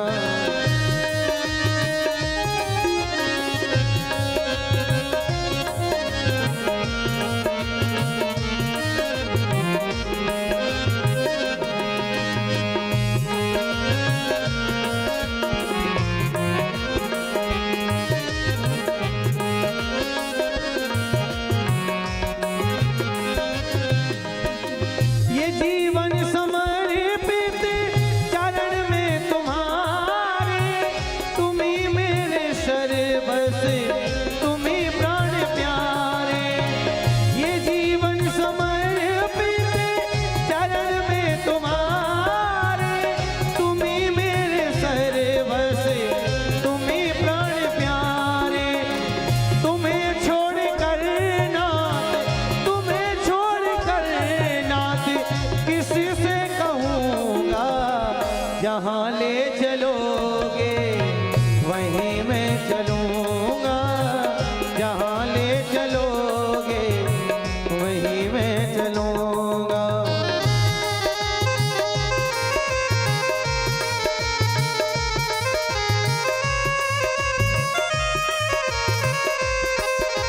बोलिए भक्त वत्सल भगवान की।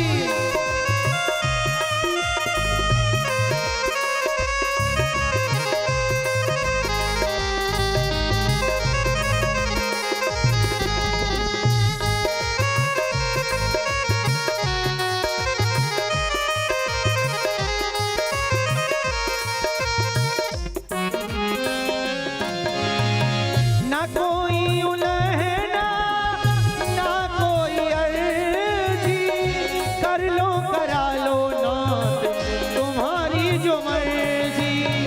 ना कोई उलहना, ना कोई अर्जी, कर लो करा लो नाथ तुम्हारी जो मर्जी। नारायण प्रभु प्रेम, नारायण प्रभु प्रेम पाके रहूंगा।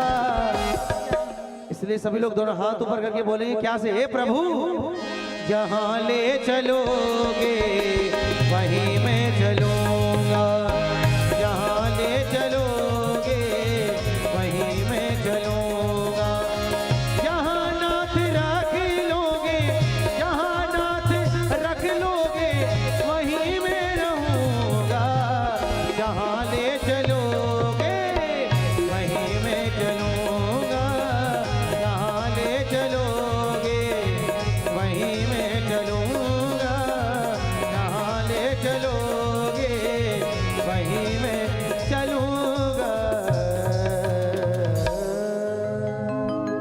बोले भागवत भगवान की, राधे रानी सरकार की, वृषभान दुलारी की। हमें प्रत्यक्ष भगवान दर्शन देने नहीं आएंगे।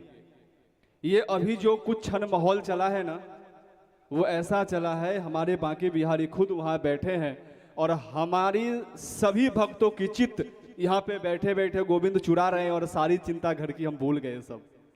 जय श्री। आज इतनी सुंदर यहाँ पे अद्भुत है, 7 दिन से अद्भुत यहाँ पे माहौल बना है। जहाँ संत महात्मा जाते हैं वहाँ सोना सोना हो जाता है। जहाँ संत महात्मा जाते हैं वहाँ सोना सोना हो जाता है, और जहाँ से संत महात्मा चले जाते हैं वहाँ सूना सूना हो जाता है। बहुत ही सुंदर। एक और बात याद आई, बता दूं, भूलकर भी कभी राजा का संग मत करना। भूलकर भी कभी राजा का संग मत करना। भूलकर न जाने कब रुला दे, क्योंकि राजा का जो हट होता है ना, बहुत बड़ी हट होती है। भूलकर भी कभी राजा का संग मत करना, न जाने कब रुला दे। और भूलकर भी कभी गुरु और संतों का संग मत छोड़ना, न जाने कब गोविंद से मिला दे। एक गोविंद से हमारा प्रभु से जोड़ने के लिए कहते हैं तो गुरु ही आती है। हम डॉक्टर के पास जाए या वकील के पास जाए, किसी के पास जाए तो हमसे मोटी रकम लेते हैं। हालांकि उनका काम है, लेना भी जरूरी है, लेकिन एक गुरु और संत ऐसे महात्मा आते हैं ना, जो आपके जीवन के दुख और दर्द मांगते हैं और कुछ नहीं मांगते हैं। कल देवी जी क्या मांगी आपसे? अपनी जीवन की बुराइयां दे देना। भला और ऐसा कौन होगा? इसी के बीच किसी ने दान राशि दी है, जैसे कि कमेटी ने बताई थी, दान राशि की बहुत अत्यधिक आवश्यकता है। तो उसी में हमारे डायराम छोटू भाई पटेल जो इस गांव से हैं, उन्होंने 1000 रुपये का सहयोग दिया। जोरदार इनके लिए ताली। साथ ही साथ शंकर भाई छगन भाई पटेल जो गांव से है, उन्होंने 1100 रुपये का सहयोग दिए हैं। एक गुप्त दान आया है राम भरोसे 2100 रुपये का। प्रदीप भाई चंद्रकांत भाई पटेल, इन्होंने 501 रुपये का सहयोग दिए, बहुत बहुत धन्यवाद। साथ ही साथ अनंता राज पुरोहित जो 501 रुपये का सहयोग दिए, बहुत बहुत धन्यवाद। और भरत भाई पटेल कुबेर नगर से, जो संदीप पटेल हैं वो कुबेर नगर जो सामने उनके प्रमुख है, उनके पिता श्री भरत भाई पटेल आए हैं। मैं चाहूंगा कि ऊपर आकर के आप देवी जी से आशीर्वाद ग्रहण करें। साथ में जो भी हमारे दान दिए हैं, मैं उनसे चाहूंगा कि ऊपर आकर के देवी जी से आशीर्वाद ग्रहण करें। भरत भाई पटेल कुबेर नगर, जय प्रकाश सिंह, उन्होंने 501 रुपये का सहयोग दिए हैं। 500 का चंद्रभूषण सिंह, 1100 मनोहर जी वैष्णव, 1100 नवीन जी वैष्णव, और एक 500 का गुप्त दान आया है। जोरदार इनके लिए एक बार ताली बढ़िया की, बहुत बहुत।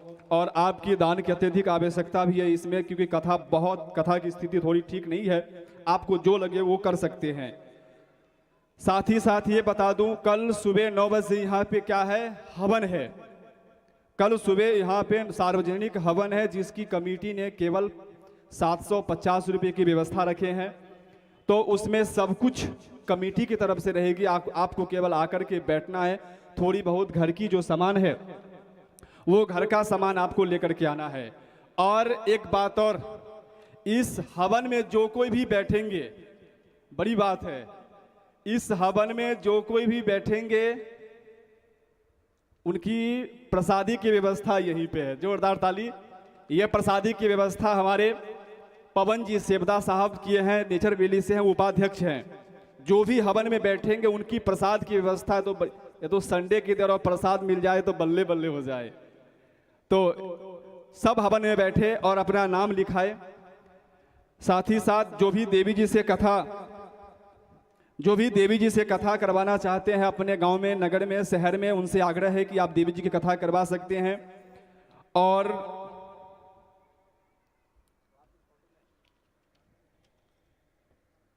और साथ ही साथ जैसे हमने कहा था कि देवी जी की यूट्यूब चैनल आप देख सकते हैं। जो भी पूरी कथा चल रही है वो देवी जी की यूट्यूब पे चल रही है। तो देवी जी की कथा तो इससे काफ़ी बहुत सारी हुई है, जिसमें कभी 1 दिन की वीडियो है, 2 दिन की वीडियो है। तो आप लोग देखे होंगे कि अभी से लगभग 20-25 दिन पूर्व बसंत नवरात्रि से 14 फरवरी से कथा चालू हुई थी। उस कथा के मुख्य यजमान श्रीमान रविंद्र जी राजपूत साहब पधारे। मैं चाहूंगा कि देवी जी से आशीर्वाद ग्रहण करें। बहुत बड़ी ऐतिहासिक कथा करवाई इन्होंने। ये पूना कुम्भारिया से लेकर के और जोलवा तक की जो अभी तक की प्रोग्राम हुई है उसमें सबसे बड़ी प्रोग्राम इन्होंने करवाई थी। जोरदार इनके लिए ताली रविंद्र सिंह राजपूत साहब जी के लिए। और कमेटी इनकी जो सेवा की वहाँ पर श्रीनिवास कड़ोदरा में बहुत अद्भुत सेवा की। मैं पूरी कमेटी का धन्यवाद देना चाहूँगा। और साथ ही साथ आपने वहाँ पे मुख्य भूमिका निभाई है, तो आपको बहुत बहुत धन्यवाद। तो अब मैं चाहूँगा कि आगे की जो कार्यक्रम है वो श्रीमान चंद्र प्रकाश सैनी साहब को मैं सौंपना चाहूँगा। जो आगे की जो कार्यक्रम है वो चंद्र प्रकाश सैनी जी संभाले। कल सुबह 9 बजे यज्ञ रखा है।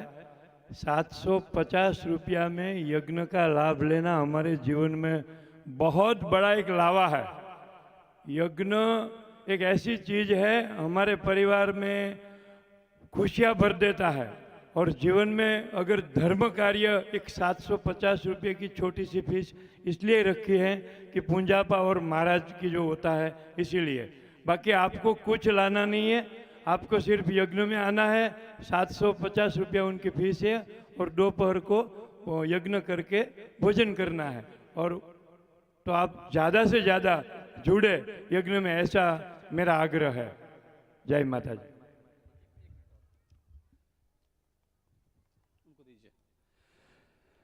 भागवत भगवान की कल सुबह यहाँ पे 9 बजे मोतियाबिंद का नेत्र का जो यहाँ पे कैंप लगेगा वो फ्री कैंप है, आप लोग उसमें आ सकते हैं। साथ ही साथ मैं भी एक फ्री सेवा यहाँ पे देना चाहता हूँ। भगवान की बड़ी कृपा हुई है, हमें संतों के पास जाकर के हमें क्या है थोड़ी बहुत फलित ज्योतिष का लाभ हमें मिला है। और इस फलित ज्योतिष से हमें इस सूरत में बहुत सम्मान मिला है फलित ज्योतिष से। और सूरत के अलावा बाहर भी बहुत सारे लोग आते हैं। तो हमें जो भगवान दिए हैं फलित ज्योतिष कुंडली दिखाने के लिए, तो कल जब हवन पूरा हो जाएगा तो जो कुंडली देखना हो फलित ज्योतिष वो मैं यहीं पे बैठ करके सबको मैं कुंडली देखूंगा और वो चार्ज पूरी मुफ्त रहेगी, फ्री में रहेगी। आप सब आकर के दिखा सकते हैं। और शायद आप आए और आपकी कुंडली देखूं, मैं कुंडली न हो तो भी चिंता करने की जरूरत नहीं है। हमारे मोबाइल में सॉफ्टवेयर है, मैं आप अपनी डेट ऑफ बर्थ, टाइम, जन्म स्थान लेकर के आ सकते हैं। मैं यहीं पे बैठ करके आपकी जो भी समस्या होगा मैं उपाय बताऊंगा, शायद उससे आपकी जिंदगी संभल जाए। आगे भगवान की मर्जी। राधे रानी सरकार की। बोल कृष्ण कन्हैया लाल की। जयकारा तो जोर से लगा दो कुंभारिया गांव का। आज लास्ट दिन है भागवत कथा का। बोल कृष्ण कन्हैया लाल की। बहुत ही शानदार प्रोग्राम अपने कुंभारिया गांव में जानी भाई के सानिध्य में रहा। मैं भागवत कथा के तमाम आयोजनकर्ताओं को हार्दिक शुभकामनाएं देता हूं। आज लास्ट दिन है कथा का और शनिवार भी है और कल है संडे, तो आप घर जाने की जल्दी मत करना। बढ़िया तो यहाँ पे फूलों की होली खेली जाएगी, उसका आनंद लेके जाना। और जब कथा संपूर्ण होगी और फूलों की होली खेली जाएगी, उसी दरमियान प्रतीक्षा रेजिडेंसी परिवार द्वारा ठंडा शरबत की व्यवस्था की गई है। गर्मी को देखते हुए एक बार मैं प्रतीक्षा रेजिडेंसी सेवा दल का जोरदार स्वागत करूंगा। तालियों की गड़गड़ाहट से उनका स्वागत किया जाए। अब देखो कि अपने कुंभारिया गांव में इतनी बड़ी कथा हुई है और उस कथा में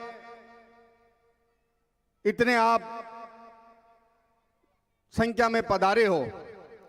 हमारा सबका दायित्व बनता है कि ये जिन्होंने आयोजन किया है और देवी भव्या जी व्यासपीठ, उनका समस्त कुंभारिया गांव की तरफ से अपना एक सम्मान करने का कर्तव्य बनता है। तो आज हम सब मिलके कुंभारिया गांव के तमाम कुंभारिया गांव के परिवार वाले, मैं जिनको स्टेज पे बुलाऊं वो यहाँ पे आके भव्या जी का सम्मान करें।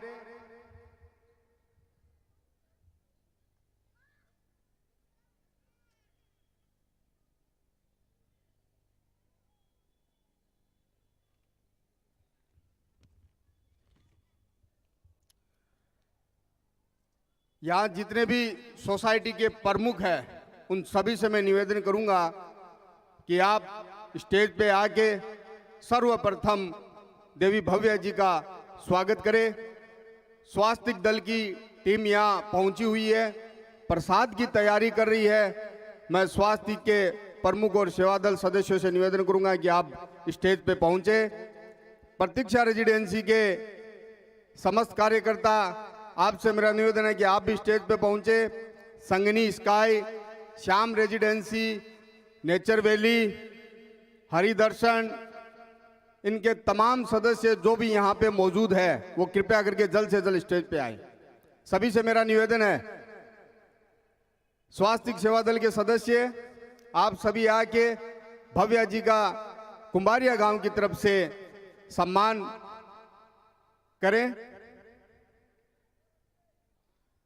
नेचर वैली से पवन जी शेवदा जो कि हमारे वार्ड नंबर 18 के भाजपा मंडल के प्रमुख हैं, उनसे मेरा निवेदन है कि आप भी यहाँ मंच पे पधारें। हरिदर्शन सोसाइटी के प्रमुख अगर यहाँ पे हो तो वो भी यहाँ पे मंच पे पधारे। जो भी सोसाइटी के सदस्य यहाँ पे मौजूद हो, कोई जरूरी नहीं है कि कोई प्रमुख है तो शायद नहीं हो, किसी कारणवश आप यहाँ पे जरूर पधारें। इसी दरमियान मैं आपको बता दूं कि प्रतीक्षा रेजिडेंसी परिवार की तरफ से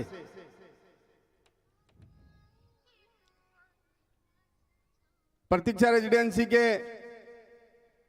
समस्त कार्यकर्ताओं से मेरा निवेदन है कि जो भी खड़े हैं वो भी जरूर स्टेज पे आवे। संगनी स्काई वाले, प्रतिष्ठा वाले, जो भी भाई मौजूद हो,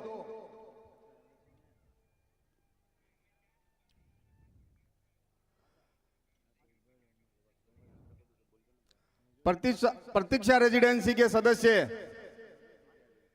सुरेंद्र जी, रामेश्वर जी, राजू जी, बजरंग जी, विनोद जी, लोकेश जी, गोवर्धन जी, सभी आपसे मेरा निवेदन है कि अपनी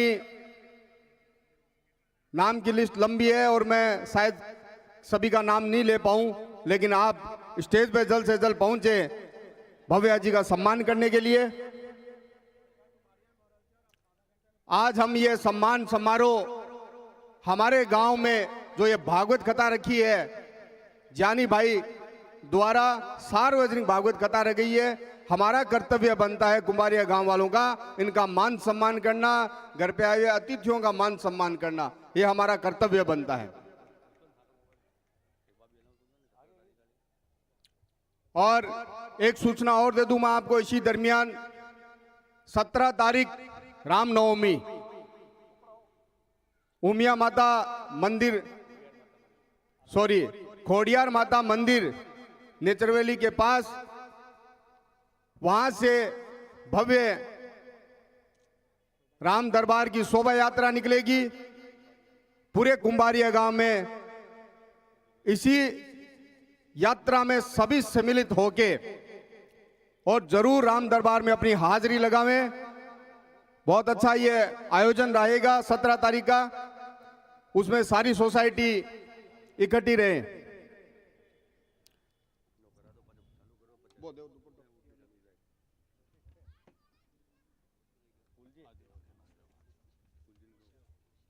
मोहम्मद सिंह जी आप आओ जी, सभी ये दुपट्टे पे हाथ लगा के भव्या जी का सम्मान करें। पवन जी शेवदा और जो भी अग्रणी हो, अगर किसी का हम नाम नहीं ले पाए तो जरूर आ जाए। कुंभारिया गांव के तमाम परिवार के द्वारा ये स्वागत किया गया। जोरदार तालियां भव्या जी के लिए, बहुत शानदार कथा रखी आपने।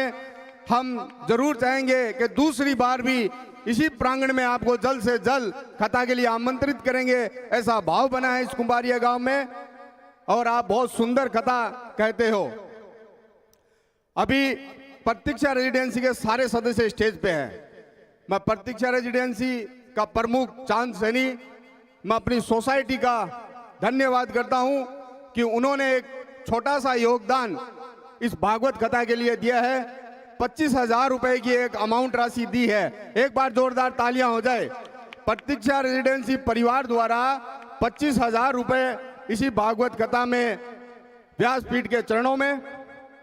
दूसरा, प्रतीक्षा रेजिडेंसी पार्श्वनाथ बिल्डिंग की महिला मंडल एफ बिल्डिंग की महिला मंडल द्वारा 6150 रुपए इस भागवत कथा में, मैं तहे दिल से महिला मंडल एफ बिल्डिंग का हार्दिक अभिनंदन करता हूं कि आपने एक छोटी सी अमाउंट देके इस भगवान के कार्यक्रम में अपनी सहायता प्रदान की। टोटल कुल मिला के 31,150 रुपए प्रतीक्षा रेजिडेंसी परिवार द्वारा इस भागवत कथा में मैं फिर से एक बार इस सोसाइटी का अभिनंदन करता हूं। बहुत ही इस सोसाइटी के अंदर एक अनुशासन द्वारा काम किया जाता है और सभी हर प्रोग्राम क्रम हो, जब राम जन्मभूमि का प्रोग्राम हुआ तो शायद मैं आपको बता दूं कि पूरे कुंभारिया गांव में अगर सबसे बड़ा कोई महोत्सव मनाया गया तो वो प्रतीक्षा रेजिडेंसी में मनाया गया। बहुत शानदार था। परिवार एक काबिले तारीफ है। हम आपसे यही आशा करते हैं कि आप हमेशा अपने कुंभारिया गांव में ऐसे ही सेवा प्रदान करते रहें। अभी मैं जितने भी ये सेवा दल वाले चले गए क्या बोमन जी? चलो ठीक है, नीचे गए क्या? हाँ ठीक। कथा आयोजक जानी भाई का सम्मान करेंगे प्रतीक्षा रेजिडेंसी परिवार के सदस्य।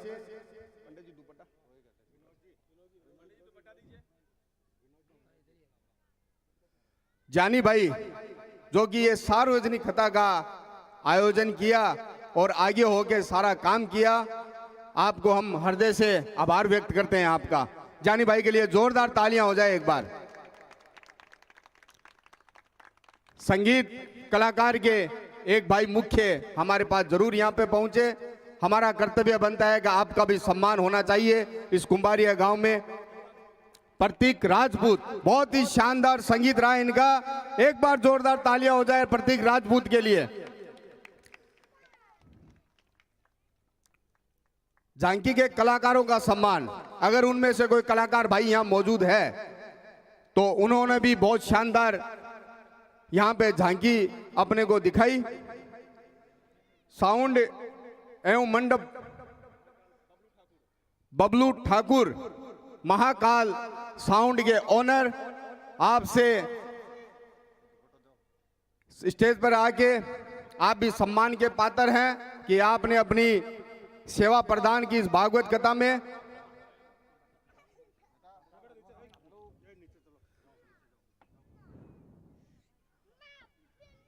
नाम से साउंड बबलू ठाकुर लो।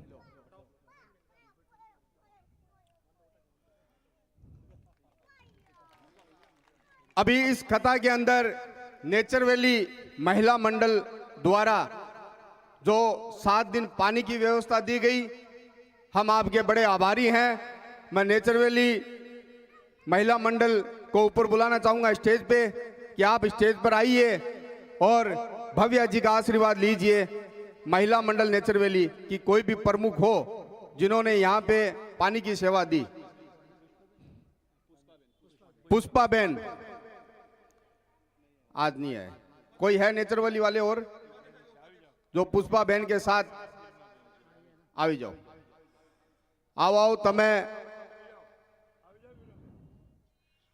आप महिलाओं के लिए बहुत मोटिवेशन हो।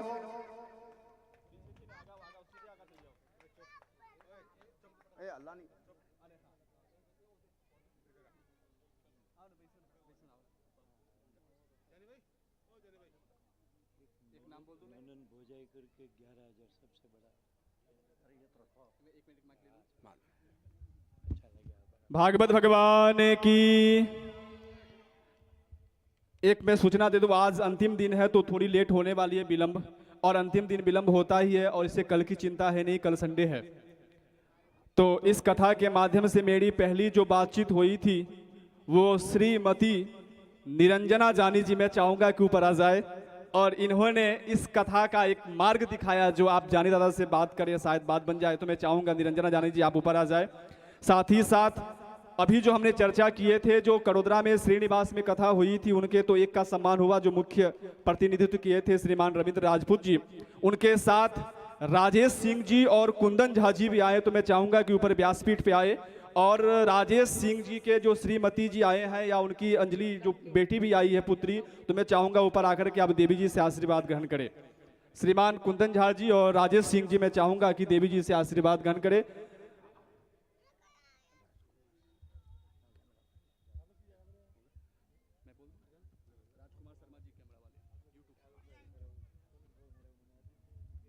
हेलो, राजकुमार जी शर्मा कैमरा वाले यूट्यूब चैनल को जो चलाते हैं, आप भी ऊपर पधारे, इनका स्वागत रामेश्वर जी द्वारा।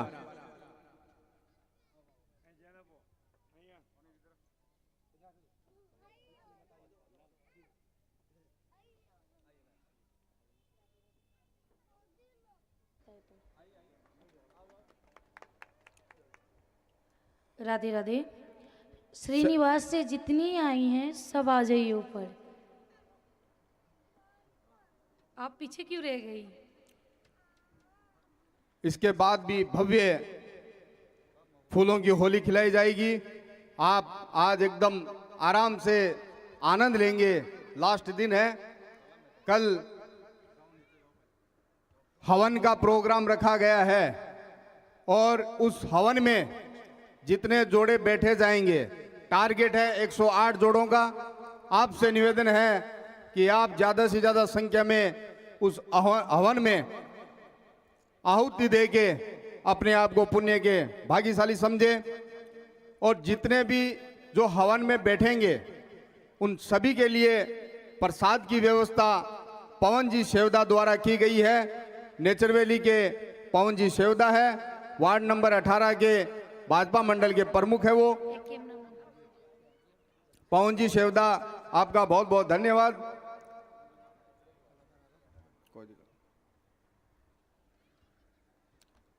अभी श्याम रेजिडेंसी और नेचरवैली, संगिनी स्काई, प्रतिष्ठा बंगलो और हरी रेजिडेंसी, वैभव लग्जूरिया और सुडा सहकार, इनके तमाम सदस्य यहाँ आए हुए हैं। तो आपका हम हार्दिक अभिनंदन और सत्कार करते हैं कि आपने अपनी भी सेवा दी। आपसे ज़्यादा अब कुछ नहीं कहेंगे क्योंकि झांकी का समय हो चुका है और अब सभी हम मिलके आनंद लेंगे। गुलाब शरबत की जो सेवा आज दी गई है वो केशव जी गाड़ोतिया द्वारा, नेचरवैली, उनके द्वारा ये सेवा दी गई है। श्रीमान चांद जी का स्वागत करेंगे जानी भाई, क्योंकि इन्होंने सबसे बड़ा सहयोग दिया कि आपको मोटिवेट किया है। पहले तो चांद जी के लिए, उसकी बात करने के लिए मेरे पास शब्द नहीं है। इतना सहयोग दिया है कि मेरे पास उनके लिए बात करने के लिए शब्द नहीं है। जैसे मानो कि पूरा कथा का भार उठा लिया है। मैं ज़्यादा हिंदी में मैं मेरी हृदय की बात नहीं कर सकता हूँ। મને ગુજરાતી બોલવું પડે છે મારે, એટલે ચાંદભાઈ માટે મને ખૂબ જ માન છે અને જેટલા અભિનંદન આપું એટલા ઓછા છે મિત્રો। તો હું એમનું સ્વાગત કરું છું। આપણે સૌ જોરદાર તાળીઓથી વધાવીએ મિત્રો।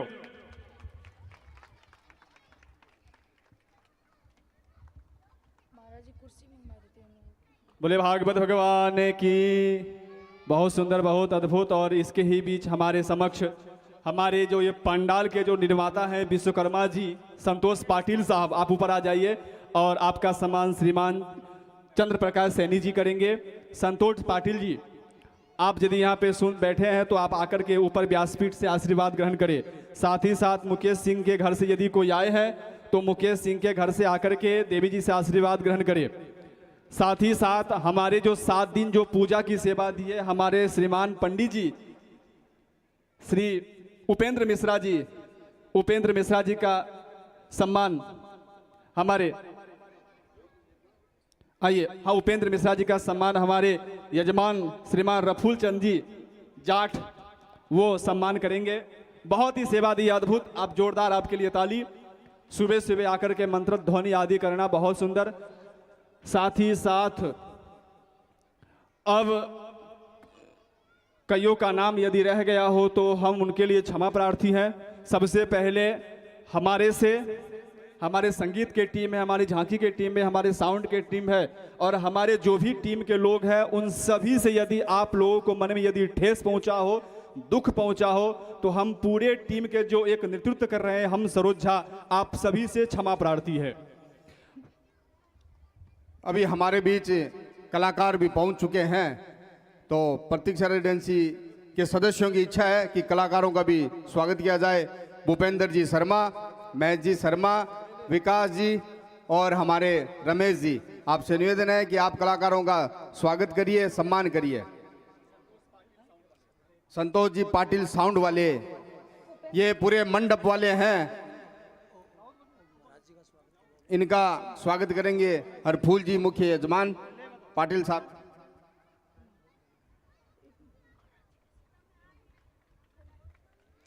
बहुत और जो महाराज थे वो भी अपने इनका स्वागत करेंगे, मुख्य यजमान श्री फूल जी जाट।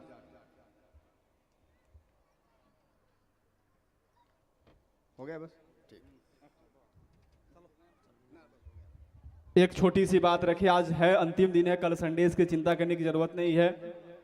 एक बात बोलूं, जितना अपमान से नहीं डरना चाहिए उससे ज्यादा सम्मान से डरना चाहिए। सम्मान से क्या होता है, थोड़ी अपनी बात बताता हूं, आप सबकी पता नहीं, मैं अपनी बात, यदि कोई हमें सम्मान से कोई बात करता है, सम्मान करता है ना, तो हमारे अंदर थोड़ी अहंकार आ जाए, चलो मैं इतना बड़ा हो गया, कोई सम्मान कर रहा है। सम्मान से डरना चाहिए। खास मैं अपनी बात बताता हूं, तो जितने भी सारे भक्त आए हैं, वक्ता की शोभा तभी होती है जब श्रोता बलवान होता है और श्रोता बैठे हो तो ही वक्ता की महत्व होती है।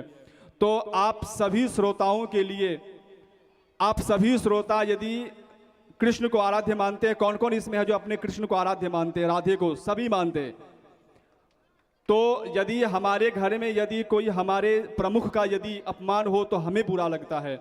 इसलिए आप सभी के निमित्त आपके जो आराध्य इष्ट हैं गोविंद, मैं चाहूंगा देवी जी उनका सम्मान कर दे। आप दुपट्टा पहना करके ठाकुर जी को, ठाकुर जी का सम्मान हो गया आप सबका।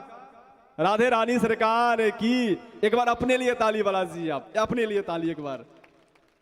और साथ ही साथ नाम तो कई सारे हैं, किनका नाम बोलूं।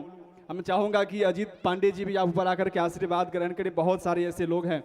तो साथ ही साथ अब मैं चाहूंगा कि जो अब कुछ क्षण की कथा बची हुई है वो देवी जी से आग्रह करूंगा कि जो कुछ बची है उसे पूरा करके हम पुष्पों की होली की तरफ चले। अंतिम श्लोक बोले बगैर कोई नहीं जाएगा, और जिनको जाना है उनकी स्वेच्छा, उनकी मर्जी। जिसके लिए हम बैठे हैं पूरी भागवत का संपूर्ण फल लेने के लिए, तो बैठे रहे। अब कुछ ही क्षण में अंतिम श्लोक हम बोलेंगे, होली मनाएंगे, प्रसाद लेंगे, घर की तरफ जाएंगे। तो ये सूचना है, कल फ्री यहाँ पर मुफ्त में हम सबकी फलादेश करेंगे। 12 बजे के बाद हवन पूरी हो जाएगी। हवन में सब बैठे और हवन में जो भी बैठेंगे उनके लिए प्रसाद की व्यवस्था है। आइए अब हम चलते हैं सीधे देवी जी की तरफ। राधे रानी सरकार की, प्रेम से बोलिए राधा रानी सरकार की। कथा तो महाराज जी तो बहुत सारे टाइम ले लिए, अब शॉर्टकट में करनी पड़ेगी। कृष्ण के जो पुत्र थे श्याम, श्याम जो थे लड़की की तरह दिखते थे। तो एक समय की बात है जब ऋषिगण तपस्या करने के लिए वन में आए हुए थे, तो शाम को सबने तैयार करके और पेट पर कपड़े बांध करके दुर्वासा ऋषि के पास लेकर आए और कहा कि ऋषि पर आप बहुत बड़े ज्ञानी हो, सुना है हम लोग ने, तो अगर आप बड़े ज्ञानी हो तो हमें बताइए कि इसके पेट में क्या है। दुर्वासा ऋषि क्रोधित होकर के कहते हैं कि जो इसके पेट में है वो पूरा यदुवंश को नाश कर देगा। जैसे ही ऋषि के मुख से श्राप सुना, सारे बच्चे भागे आए। शाम के पेट को खोला तो देखा कि जो कपड़े बांधा हुआ था वो मूसल का रूप ले लिया था। सारे बच्चे ने सोचा कि इसको क्या करना है। बाद में सभी ने मिलकर के उसे घिसना चालू कर दिया, क्योंकि घिस देंगे तो इसकी अंत हो जाएगी। घिस घिस करके समुद्र में फेंक दिया। और किसी चीज को घिसते हैं तो लास्ट वाली थोड़ी सी रह जाती है, थोड़ी सी नुकीली बच गई, वो भी समुद्र में फेंक दिया। जैसे ही फेंका एक मछली ने निगल लिया उसे, और वो जो पाउडर बना करके फेंका था वो सारी एरका नामक घास बनके समुद्र के तट पर आ जाती है। मछली जो निगलती है उस घिसी हुई पत्थर को एक दिन उसे मछुआरा पकड़ के बाजार में बेच आता है। एक बहेलिया आकर उसे खरीद लेता है। घर पे जाता है तो उसकी पत्नी बताती है कि इसकी पेट से ये निकला है। कहता है कि ये तेरे काम का नहीं, ये मेरे काम का है। बहेलिया ने अपनी बाण के नोक पर उसे लगा लेता है, और यहाँ जो समुद्र के तट पे एरका नामक घास बन गया है, वो जितने यदुवंशी हैं सारे ने मदिरा पान करके एक दूसरे पे फेंकना चालू कर दिया। और एरका नामक की जो घास थी इतनी तीखी थी कि जिस अंग पे लगे वो अंग कट जाए, इतनी तीखी थी। एक दूसरे पे फेंक करके सबको समाप्त कर दिया। बस मुश्किल से 4-5 बचे थे। बलराम जी ने ऐसी हालत देखी, अपने आप को समुद्र में समाहित कर लिए। अब वो जो बहेलिया ने अपनी बाण के नोक पे वो पत्थर लगाया था, आज वो बहेलिया शिकार खेलने आया। शिकार खेलने आया, भगवान शयन कर रहे थे। भगवान की जो चरण रहती है ना वो लाल रहती है। अपनी पग ऊपर करके शयन कर रहे थे। बहेलिया को लगा कि हिरन की आंखें। बहेलिया ने बाण जैसे ही चलाया भगवान की चरण में आकर के लग जाती है।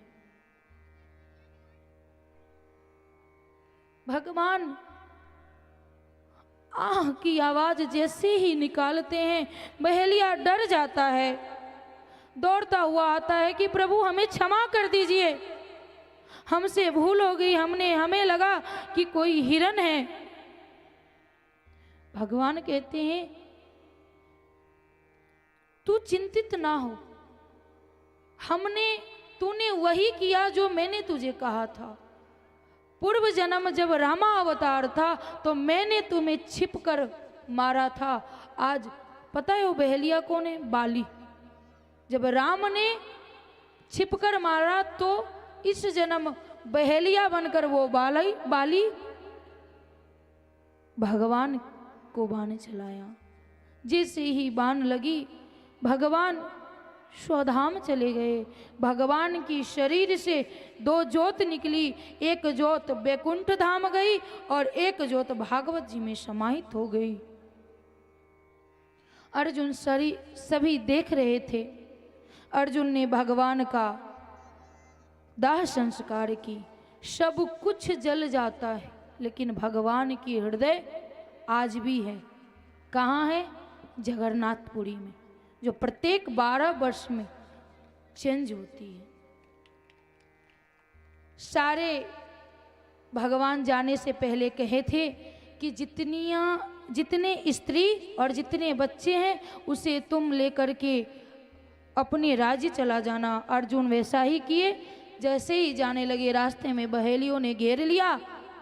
आज जैसे ही बहेलियों ने घेरा, स्त्रियों को लूट लिया, धन लूट लिए। आज अर्जुन का शक्ति पता नहीं कहाँ चला गया है। अर्जुन सोच रहा है कि आज इसी बाण से पूरी महाभारत के युद्ध मैंने जीता, आज ऐसा क्या हो गया। सबको हार करके अर्जुन जब आता है, माता कुंती पूछती है कि ऐसा चेहरा क्यों है, तू इतना उदास क्यों है। माता कुंती को सारी बात बताते हैं कि भगवान अब यहाँ ना रहे। भगवान ने हमें छोड़ करके अपने धाम चले गए। माता कुंती जैसे ही सुनती है तो राम कथा में कहो या रामा अवतार में जैसे दशरथ ने सहन नहीं हुआ दशरथ को राम का वनवास, वैसे ही माता कुंती को सहन नहीं हुआ भगवान का परधाम जाना। उसी समय माता कुंती शांत हो जाती है। माँ का संस्कार कर परीक्षित को राज्य सौंप कर पांडवों जो थे वो स्वर्गारोहण के लिए निकल जाते हैं। अब कहते हैं सुखदेव जी महाराज कि परीक्षित तेरे मन में कोई और संशय है, तू कुछ और जानना चाहता है? कहते हैं प्रभु नहीं। पूछ रहे हैं सुखदेव जी की कुछ आखिरी इच्छा है? कहा नहीं, अब तो बस इतना ही इच्छा है कि वो तक्षक आवे और आत्मा तो परमात्मा के पास चला गया है, बस ये शरीर बचा है, कब इस शरीर से मुक्ति मिले। मुझे तो उस पल का इंतजार है कि कब तक्षक आएगा।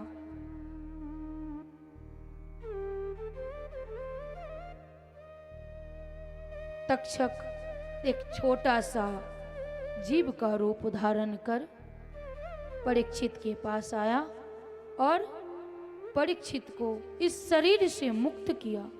जैसे ही परीक्षित के पुत्र जन्मेजय को पता चला कि हमारे पिता तक्षक के डसने से मृत्यु के प्राप्त हुए हैं, उसने सर्प सत्र यज्ञ किया उस यज्ञ में, ताकि जितने सर्प हैं सब का नाश हो जाए। हवन स्टार्ट हुई तो सांप जैसे लग रहा है कि तिल की फुहारे पड़ रही है, वैसे सर्प गिर रहे हैं हवन कुंड में।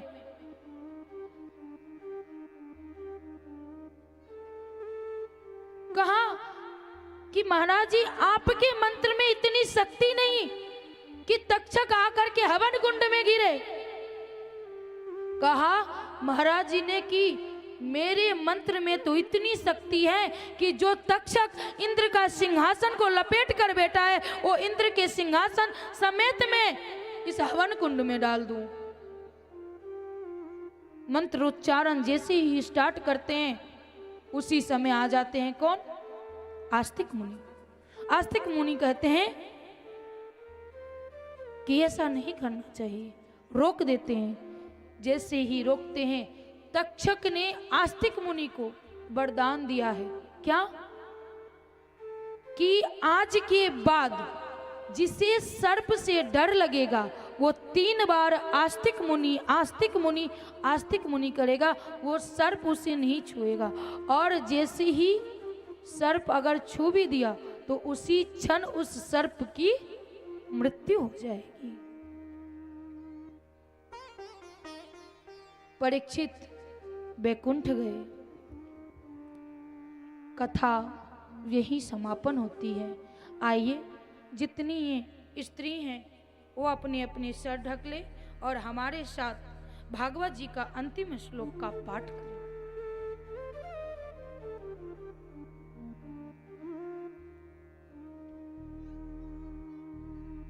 ऐसा नहीं कि स्त्री को ही करना है, आप लोग भी कर सकते हैं। नाम हमारे साथ कहिए। नाम संकीर्तनम यस्य सर्व पाप प्रणाशनम प्रणामो दुख शमनस तम नमामि हरिम परम तम नमामि हरिम परम तम नमामि हरिम परम।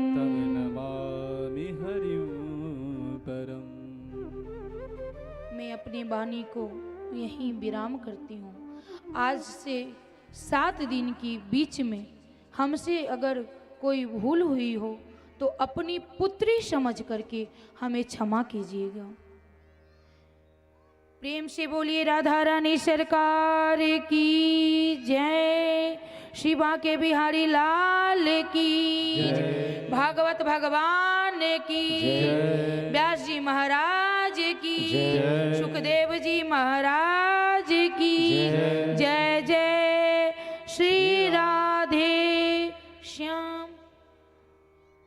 ओम हरये नमः। ओम, एक बार हाथ उठाए दोनों और 3 बार बोले ओम हरये नमः, ओम हरये नमः, ओम हरये नमः। बहुत बहुत धन्यवाद श्रीमती देवी जी का, जिन्होंने अपने शब्दों से हम सबको सही मार्ग दिखाए और शायद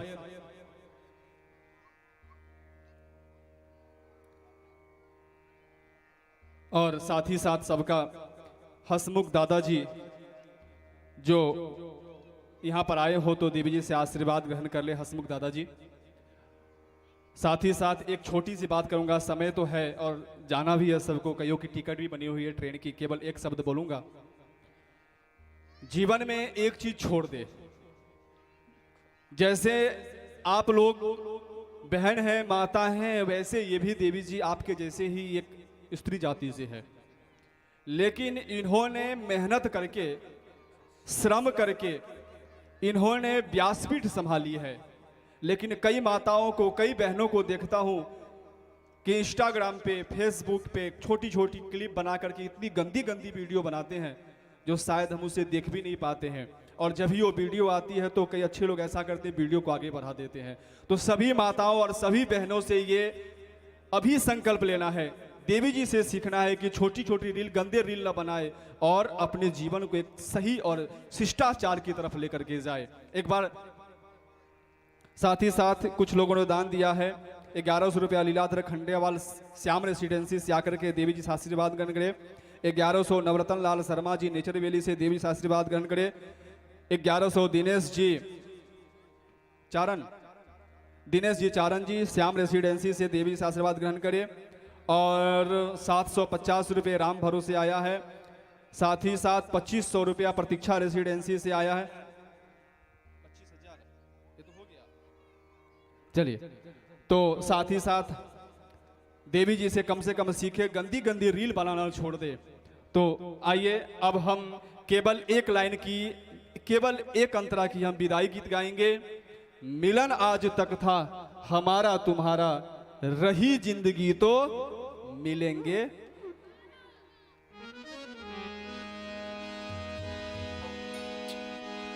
मिलन आज तक था हमारा तुम्हारा, मिलन आज तक था हमारा तुम्हारा, रही जिंदगी तो मिलेंगे दोबारा, रही जिंदगी तो मिलेंगे दोबारा, मिलन आज तक था हमारा तुम्हारा, मिलन आज तक था हमारा तुम्हारा।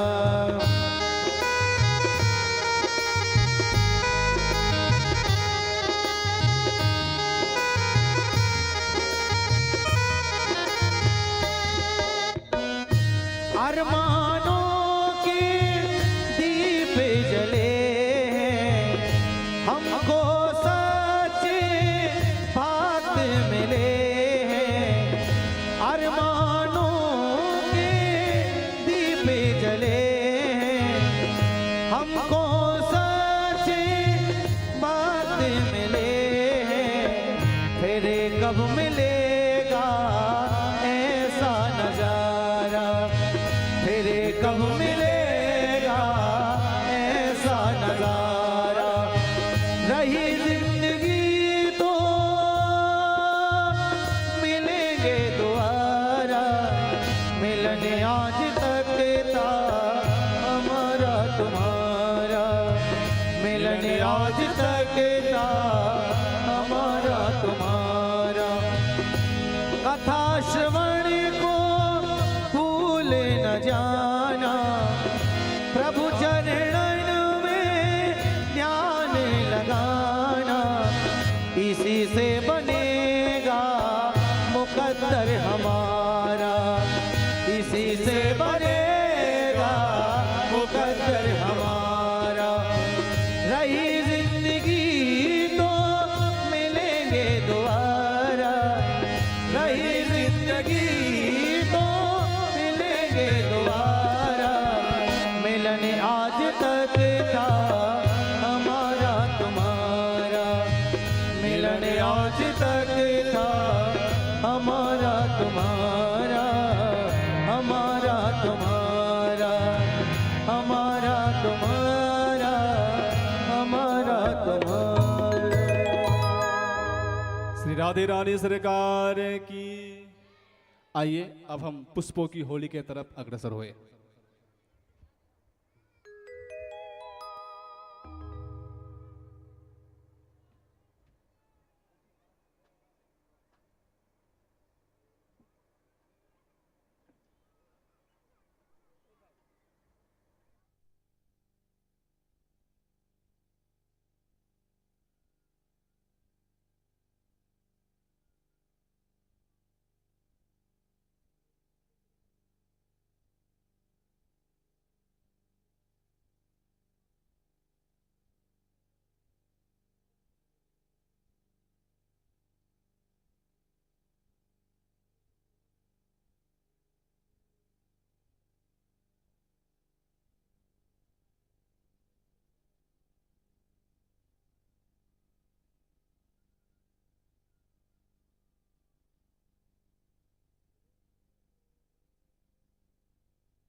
जो आज की प्रसाद जो है देवी जी अपने हाथों से सबको देगी, तो नियम भी है जो अंतिम दिन का जो प्रसाद है, आशीर्वाद है, वो वक्ता से वाचिका से ले।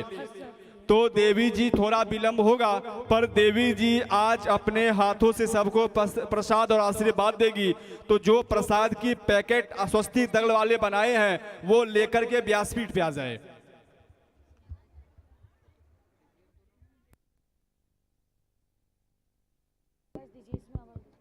राधे राधे।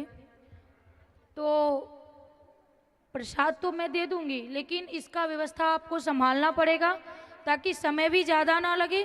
और एक साथ अगर व्यासपीठ पे आएंगी तो मैं स्वस्थ नहीं हूँ, मैं वापस चली जाऊंगी। इस हिसाब से आप लोग देख लीजिएगा कि जितने कार्यकर्ता हैं जितना जल्दी से जल्दी हो सके उतना ही कीजिएगा।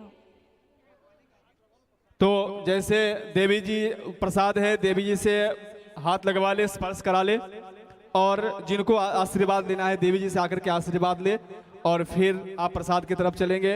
अभी जो आय की कार्यक्रम है, आरती है, आइए आरती की तरफ चलते हैं हम सब। आइए आरती पर खड़े, जो भक्त जहां है वहीं एक बार खड़े हो जाए और आरती के बाद प्रसाद देकर के जाएंगे। राधे श्याम जी शर्मा, इन्होंने 1100 रुपए का सहयोग दिया, बहुत बहुत धन्यवाद इनका। श्याम रेसिडेंसी से राधे श्याम जी शर्मा देवी जी से आकर के आशीर्वाद ग्रहण करें। और जो भी माताएं बहनें हैं एक बार नीचे आ जाए, आरती के बाद देवी जी से आशीर्वाद और लेंगे। खास करके बच्चों को व्यासपीठ से दूर रखें, नहीं तो ठाकुर जी इधर से उधर गुरक जाएंगे। थोड़ी सी माताओं से बहनें आरती के बाद, आज भले 5-10 मिनट लेट होगा चलेगा, आप थोड़ी सी साइड हो जाए, आरती प्रेम करें, आरती का प्रेम से दर्शन करें, आरती करें और फिर प्रसाद लेकर के जाए। 10 मिनट में सब हो जाएगा। आइए आरती की तरफ चले। श्री राधे श्री राधे।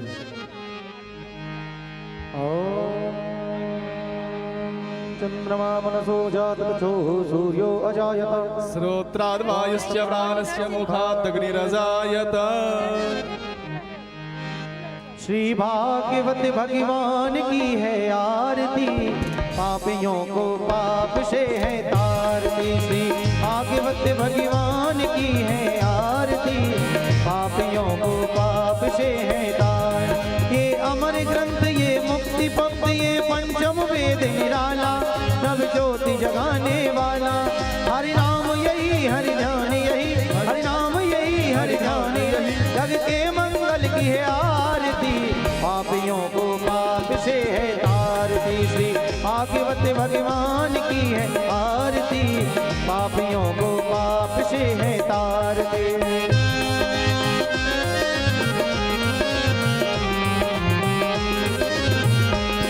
ये शांति गीत पावन पुनीत, पापों को मिटाने वाला, हरि दर्श कराने वाला। ये शांति गीत पावन पुनीत, पापों को मिटाने वाला, हरि दर्श कराने वाला। है सुख करनी है दुख हरणी, है सुख करनी है दुख हरणी, श्री मधुसूदन की है आरती, पापियों को पाप यही घनश्याम यही, राम यही घनश्याम यही, प्रभु की महिमा की है आरती, पापियों को पाप से है तारती। श्री भागवत भगवान की है आरती, पापियों को पाप से है तारती। कर्पूर गौरव करुणावतार, संसार सारम भयेन्द्रहार, सदा वसन्तं हृदयारविन्द, त्वं नमामि शतं नमः। त्वमेव माता च पिता त्वमेव, त्वमेव बन्धुः च सखा त्वमेव विद्या च द्रविणं त्वमेव शरणं मम देव। हरे राम राम राम हरे हरे, हरे कृष्ण कृष्ण कृष्ण हरे हरे, हरे राम राम राम हरे हरे, हरे कृष्ण कृष्ण कृष्ण हरे हरे। यानी